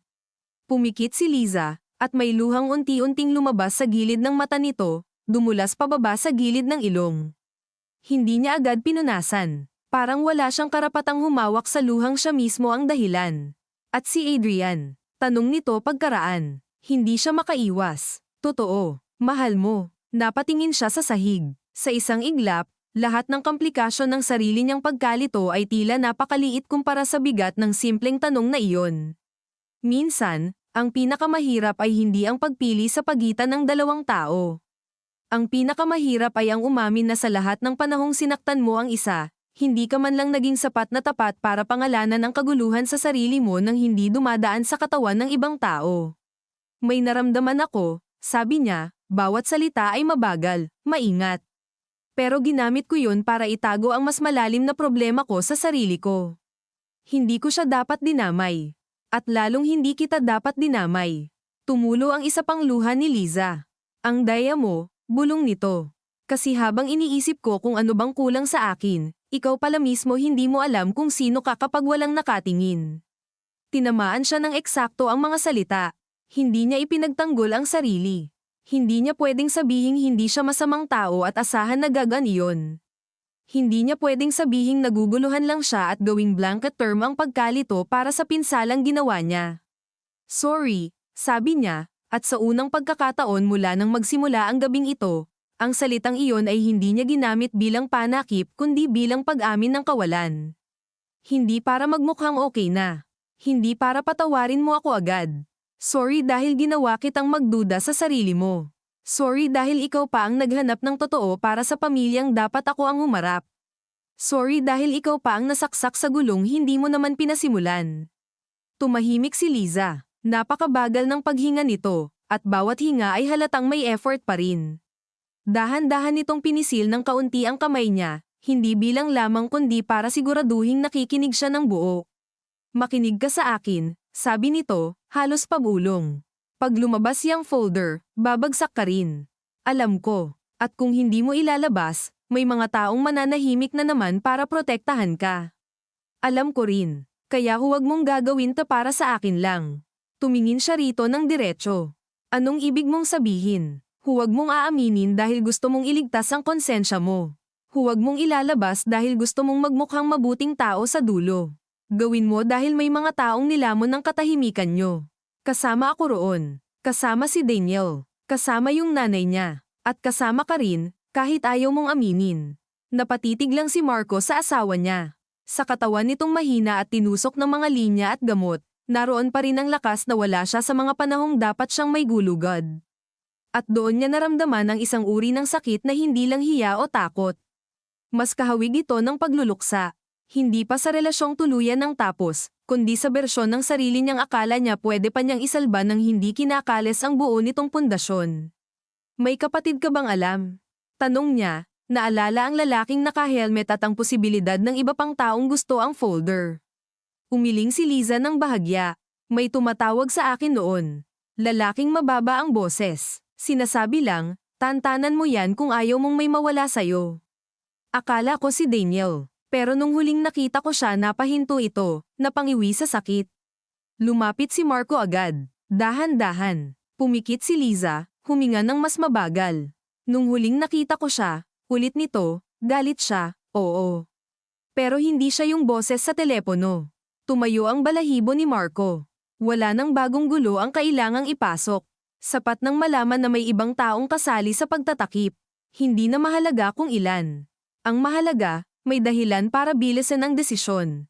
Ramos needs your statement, sabi niya. Pero hindi ngayong minuto. Pagkaya mo na. Hindi ako mamamatay, Sagot ni Liza, at kahit mahina ang boses ay may bahid ng dating tigas. Napaluha siya sa linyang iyon, hindi nang tuluyan, pero sapat para mag-init ang mga mata. Hindi iyon ang kinatatakot ko lang. Tumingin si Liza sa kanya ng matagal. Ano pa, dito nawala ang huling depensa niya. Na kapag ginawa ko ang tama, wala nang matitira sa atin. Ilang segundo ang lumipas. Sa monitor, steady pa rin ang tunog. Sa labas, may dumaan na trolley at mahinang kumalanseng ang bakal. Sa loob ng silid, parang tumigil ang lahat sa paghihintay ng sagot. Marco, mahinang sabi ni Liza, at sa pagbanggit nito ng pangalan niya ay wala ng init ng asawa, wala na ring formalidad ng estranghero. Ang natira ay katapatan lang. Matagal nang may nawala sa atin. Ang tanong lang ngayon, may iwan bang totoo pagkatapos? Hindi siya nakasagot, dahil alam niyang tama ito. At dahil sa unang pagkakataon, ang tanong ay hindi na kung paano sila babalik. Kundi kung may kaya pa bang itayong bago mula sa mga pirasong hindi na maibabalik sa dating anyo. Kumalabog ng marahan ang pinto. Pumasok si Ramos, nagpaalam muna sa tingin bago lumapit. Pasensya na, sabi nito. Pero kailangan ko nang i-forward ang document sa prosecutor on call. At Marco, kung magbibigay ka ng supplemental statement, ngayon na ang pinakamalinaw na oras para gawin mo. Once this moves, wala nang kontrolado ang framing. Tumingin si Marco kay Liza. Mapatla ito, pagod, sugatan, ngunit gising. At sa mga mata nito, wala siyang nakitang utos. Wala ring habag. Ang nakita niya ay espasyo. Maliit, manipis, halos kasinliit ng sinulid. Espasyong nagsasabing ito na ang huli mong pagkakataon na pumili ng hindi ka nagtatago. Huminga siya ng mahaba, saka tumayo. Nanlambot ang tuhod niya, pero hindi siya umurong. Okay, sabi niya kay Ramos. Gagawin ko, lahat. Sa pagbigkas niya ng salitang iyon, walang biglang guminhawa. Walang musika sa isip niya. Walang pakiramdam ng paglaya. Ang naramdaman niya ay purong takot, at sa ilalim niyon, isang mabigat na lungkot na alam niyang kahit tama ang gagawin niya, may mga bagay ng tuluyan talagang mapuputol. Ang naramdaman niya ay purong takot, at sa ilalim niyon, isang mabigat na lungkot na alam niyang kahit tama ang gagawin niya, may mga bagay ng tuluyan talagang mapuputol. Hindi na siya bumalik sa upuan sa tabi ng kama.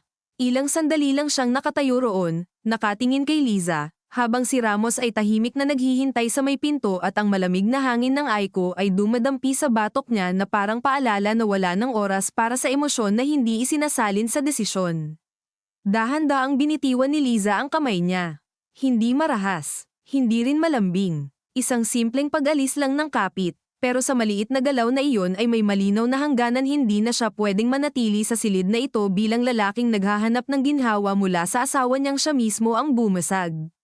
Kailangan niyang lumabas bilang taong handang tumanggap ng bigat ng ginawa at hindi ginawa.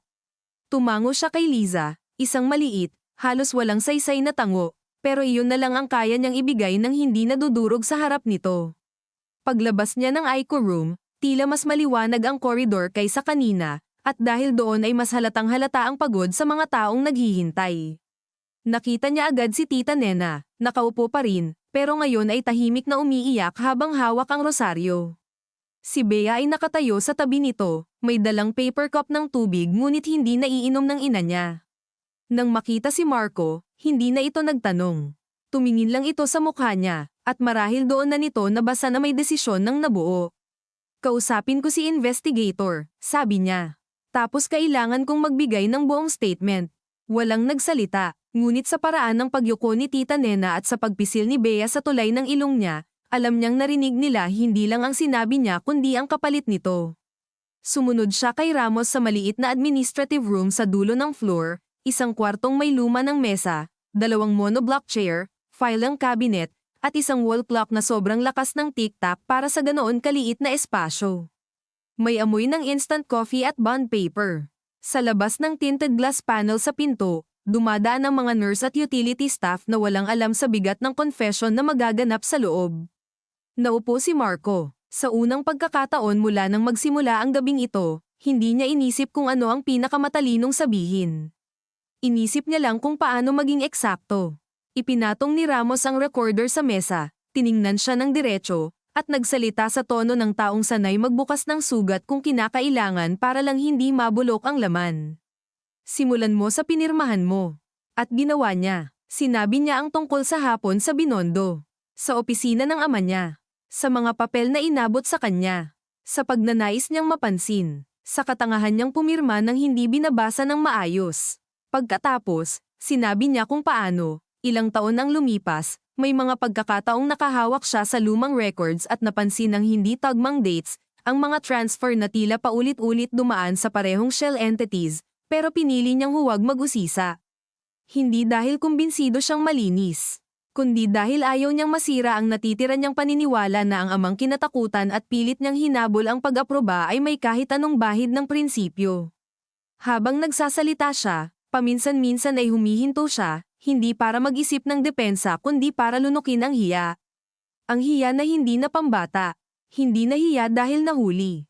Kundi hiya dahil malinaw na sa kanya ngayon na maraming taon niyang hinayaang may ibang taong mabuhay sa bigat ng kasalanang ipinasa ng pamilya niya, samantalang siya ay nagpunta sa meetings, nagmaneho sa maayos na kotse, umuwi sa subdivision, at nagkunwaring ang pinakakomplikadong problema ng buhay niya ay ang sariling pagkalito sa pag-ibig at identidad. Tinanong siya ni Ramos tungkol kay Adrian. Hindi niya iniiwasan. Sinabi niya ang totoo. Paano ito nagsimula? Paano niya pinanghawakan ang relasyon na iyon hindi dahil may matatag siyang lakas ng loob na harapin ang sarili, kundi dahil duwag siya sa pagkilala kung gaano kalaki ang puwang sa loob niya. Hindi siya nagdetalye ng hindi kailangan. Hindi niya rin pinabango ang sarili. Nandoon ang mga tanong ni Ramos, maingat, tuwid, legal ang timpla. Nandoon din ang mahahabang katahimikan sa pagitan ng sagot, at sa bawat katahimikan ay naririnig niya ang wall clock na tila bumibilang hindi ng minuto kundi ng mga natitirang bahagi ng dati niyang buhay. Nang matapos siya, masakit na ang panga niya sa pag-ipit ng emosyon. Tahimik na pinatay ni Ramos ang recorder. I-refer ko agad, sabi nito. Posibleng tawagin ka ulit ng fiscal ngayong umaga. At Marco, sa puntong ito, hindi ko na masasabing witness ka lang. Tumango siya. Alam ko, maaari kang ma-charge depende sa assessment. Hindi man principal. Posibleng accessory, negligent participation, suppression, depende sa makita. Alam ko rin. Tiningnan siya ni Ramos ng ilang sandali, parang sinusukat kung talagang nauunawaan niya ang sinasabi. May pwede ka pang gawin ngayon, bago lumaki ang araw. Tawagan ang abogado mo. I-secure ang assets. Ihanda ang spin. Napangiti si Marco ng pagod at mapakla. Iyon ang inaasahan mong gagawin ko. Iyon ang kadalasang ginagawa ng katulad mo. Tahimik siyang tumingin sa gasgas sa mesa, saka umiling. Pagod na ako sa katulad ko. Hindi na ito kinontra ni Ramos. Sa halip, tumayo ito at kinuha ang evidence bag. May team nang pupunta sa prosecutor's office. Magpahinga ka hanggat kaya mo. Pero huwag kang aalis. Pagkalabas sa maliit na room, iba na ang pakiramdam ng hallway. Hindi dahil may nagbago sa ilaw o sa tunog, kundi dahil may nilapag na siya sa wakas, at sa paglapag na iyon ay mas lumino kung gaano siya kabigat dalhin. Lumapit si Bea sa kanya bago pa siya makarating sa upuan. Ano na? Tanong nito. Sinabi ko na lahat. Napatitig si Bea sa mukha niya, naghahanap marahil ng bakas ng pag-atres o pagdadahilan, pero wala siyang maibigay na ganoon. Good. Sabi nito sa dulo, pero walang ginhawa sa salitang iyon. Wala namang dapat, hindi dahil maayos na, kundi dahil tapos na yung panahon na kami pa ang nag-a-adjust sa hindi mo masabing totoo. Umupo siya sa bakanteng upuan sa tapat nila. Sumikat na ng bahagya ang maputlang asol ng madaling araw sa dulo ng salaming bintana ng koridor. Hindi pa araw na araw, pero wala na ang lalim ng gabi. Ang ganitong oras ang madalas niyang naaalala noon kapag may flight, board meeting, o biglang biyahe oras ng transisyon, oras ng mga taong papasok pa lang sa trabaho at mga taong hindi pa umuuwi mula sa duty. Ngayon, parang iba ang dating. Parang ang lungsod sa labas ay humihinga ng papasok sa panibagong araw samantalang ang buhay niya ay humihinga papasok sa panibagong bersyon ng pagkawasak. May ilang minuto silang walang imikan. Sa wakas, si Tita Nena ang nagsalita, mabagal, mahina, para bang inuuna muna nitong tiyaking hindi mababasag ang sarili sa bawat salita. Noong pinakasalan ka ni Liza, alam kong hindi ka perpekto. Wala namang ganoon. Pero naniwala akong kahit papaano, magiging ligtas siya sa'yo. Hindi mayaman na ligtas. Hindi comfortable na ligtas. Kundi iyong pakiramdam na may kakampi siya sa iisang bahay. Huwag mo nang asahan na makakabalik pa yun. Hindi sumagot si Marco. Dahil hindi iyon banta. Hindi iyon emosyonal na pag-atake. Isa lang iyong malinaw na hatol sa isang bagay na nawala na at malamang ay hindi na maibabalik. Tumango siya. Hindi ko na inaasahan. Sa may nurses station, may tumawag sa pangalan ni Bea. Lumapit ito, kinausap sandali ang duty nurse, saka bumalik. Kailangan ilipat si ate sa private room mamaya kung stable pa rin ang vitals niya. Pero matagal pa. Tumango si Tita Nena, saka tumingin kay Marco. Pag umaga na at may tanong ang pulis, nandoon ka. Wala nang pagtatago, kahit masira ka. Oo, sagot niya. Walang seremonya. Walang lalim ng boses. Isang payak na pag-oo lang, pero marahil iyon na ang pinakatapat niyang oo sa matagal na panahon. Ilang oras ang lumipas na parang sabay mabagal at mabilis. Dumating ang fiscal on call sa umaga. Muling hiningan siya ng pahayag, mas sistematiko, mas legal ang framing, mas malinaw ang mga posibleng kasong kakaharapin. Dumating din ang balitang may nakuha raw na partial plate at witness sketch kaugnay ng lalaking naka-helmet. Hindi pa sapat para dakpin, pero sapat para patunayang may ikatlong taong gumalaw sa gabing iyon.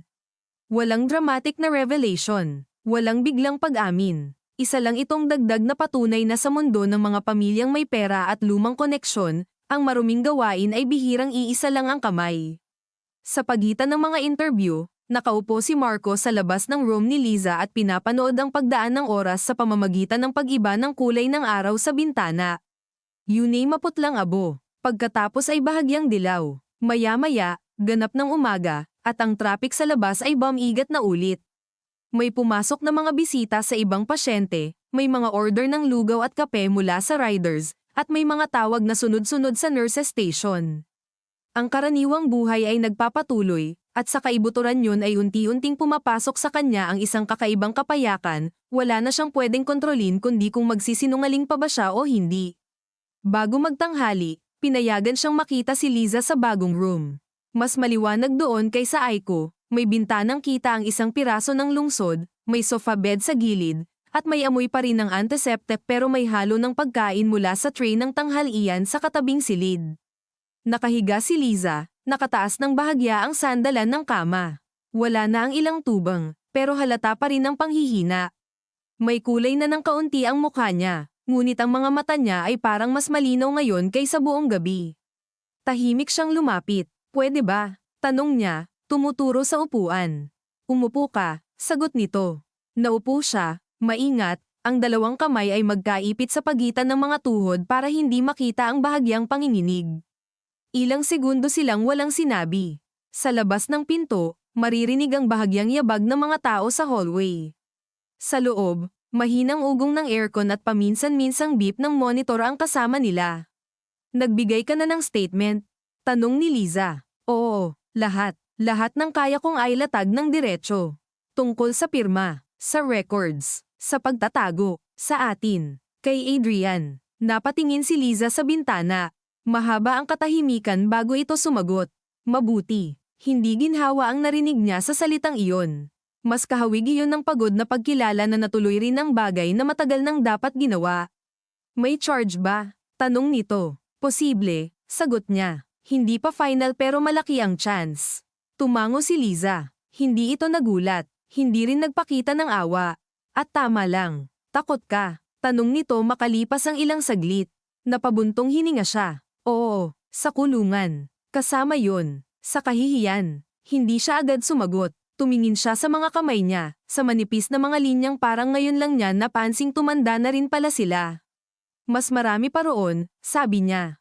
Takot ako na baka noong buong buhay ko, puro ako pagtatago sa hiya pero wala naman akong tunay na dangal na pinoprotektahan. Takot ako na baka ang tingin ko sa sarili kong maayos ay gawa lang sa kung ano-anong hindi ko tinitingnan.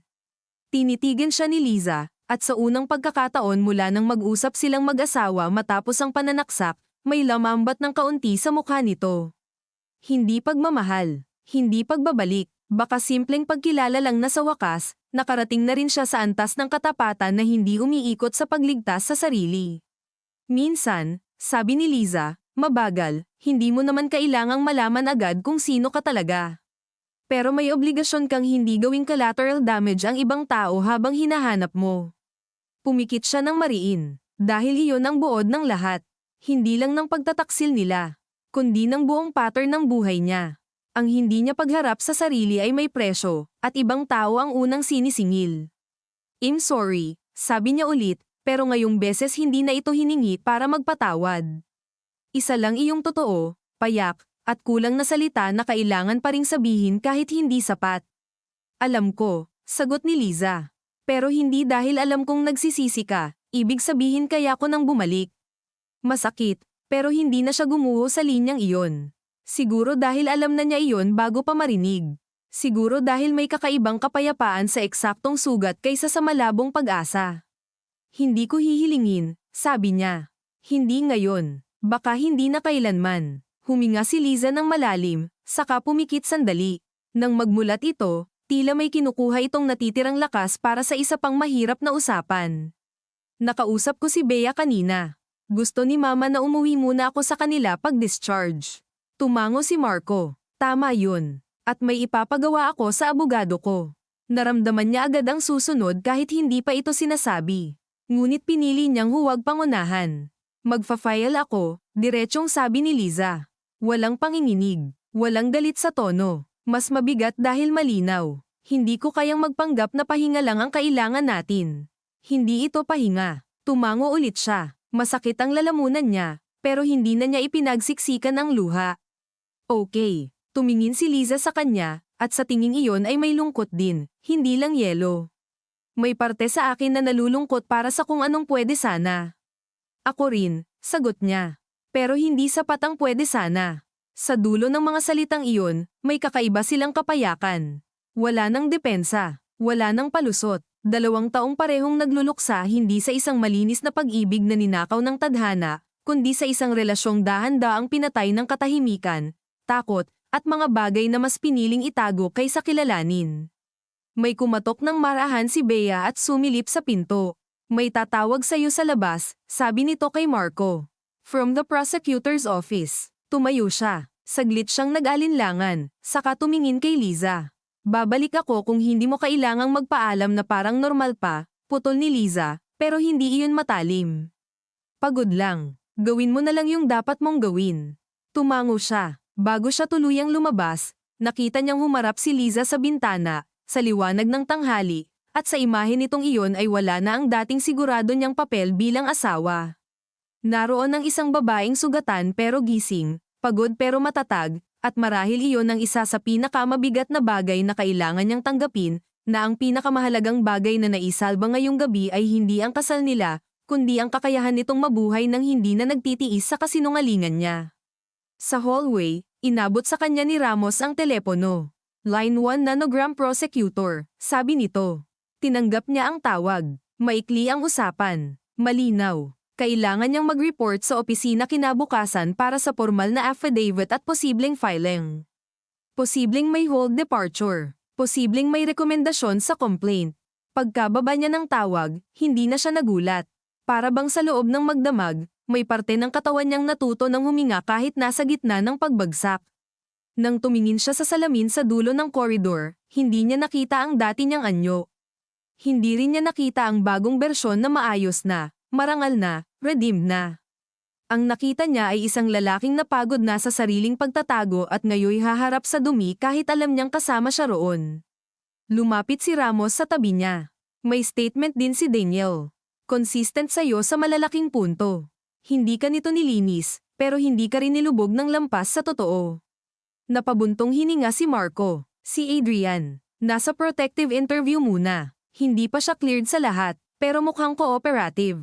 Tumango siya. Marami pa ring gusot. Marami pang proseso. Marami pang haharapin. Ngunit wala nang kailangang idagdag na bagong pagsabog. Ang natitira na lang ay ang mahabang pagdaraan sa resulta ng lahat.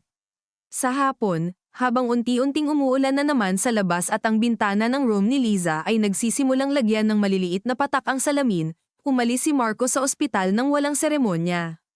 Hindi siya hinetid. Hindi siya pinigilan. Dumaan siya sa lobby, sa amoy ng kape at floor wax, sa mga taong papasok at palabas na hindi siya kilala, at sa bawat hakbang ay nararamdaman niyang may nawawala ng tuluyan sa likod niya. Sa labas, sumilong siya sandali sa ilalim ng canopy.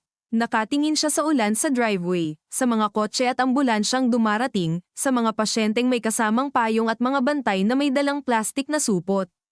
Iyon ang itsura ng pagpapatuloy. Hindi marangal, hindi cinematic, mabasa, magulo, at tuloy-tuloy. Maya-maya, lumakad siya papasok sa ulan kahit may bubong pa sa gilid. Ilang hakbang pa lang, nabasa na ang balikat niya, pagkatapos ang buhok, pagkatapos ang mukha. Hindi niya pinunasan. Sa unang pagkakataon sa mahabang panahon, wala na rin namang saysay ang magmukhang maayos habang gumuho. Sa likod niya, sa isang silid sa itaas, may babaeng mabubuhay pero hindi na sa parehong paraan. Sa isang presinto at sa mga opisina ng gobyerno, may mga papel ng gagalaw para sa mga kasalanang masyadong matagal ipinagpaliban. Sa kung saang ospital o detention room, may lalaking lumaki sa galit at pagkapahiya na sa wakas ay maririnig din, kahit hindi iyon magbabalik ng nawala sa kanya. At sa loob ni Marco, walang kapayapaan. Wala ring absolusyon. Ang meron lang ay isang mabigat ngunit malinaw na pagtanggap na minsan, ang tanging anyo ng pag-ibig na natitira ay ang hindi na muling humiling na iligtas ka ng mga taong ikaw ang Samira. Sa ilalim ng ulan, itinaas niya sandali ang mukha sa maputing langit ng hapon, pumikit, at hinayaan ang tubig na humalo sa init ng balat niya, sa pagod, sa hiya, at sa lahat ng bagay na hindi na maibabalik, habang sa wakas ay nagsisimula pa lang ang tunay na kabayaran.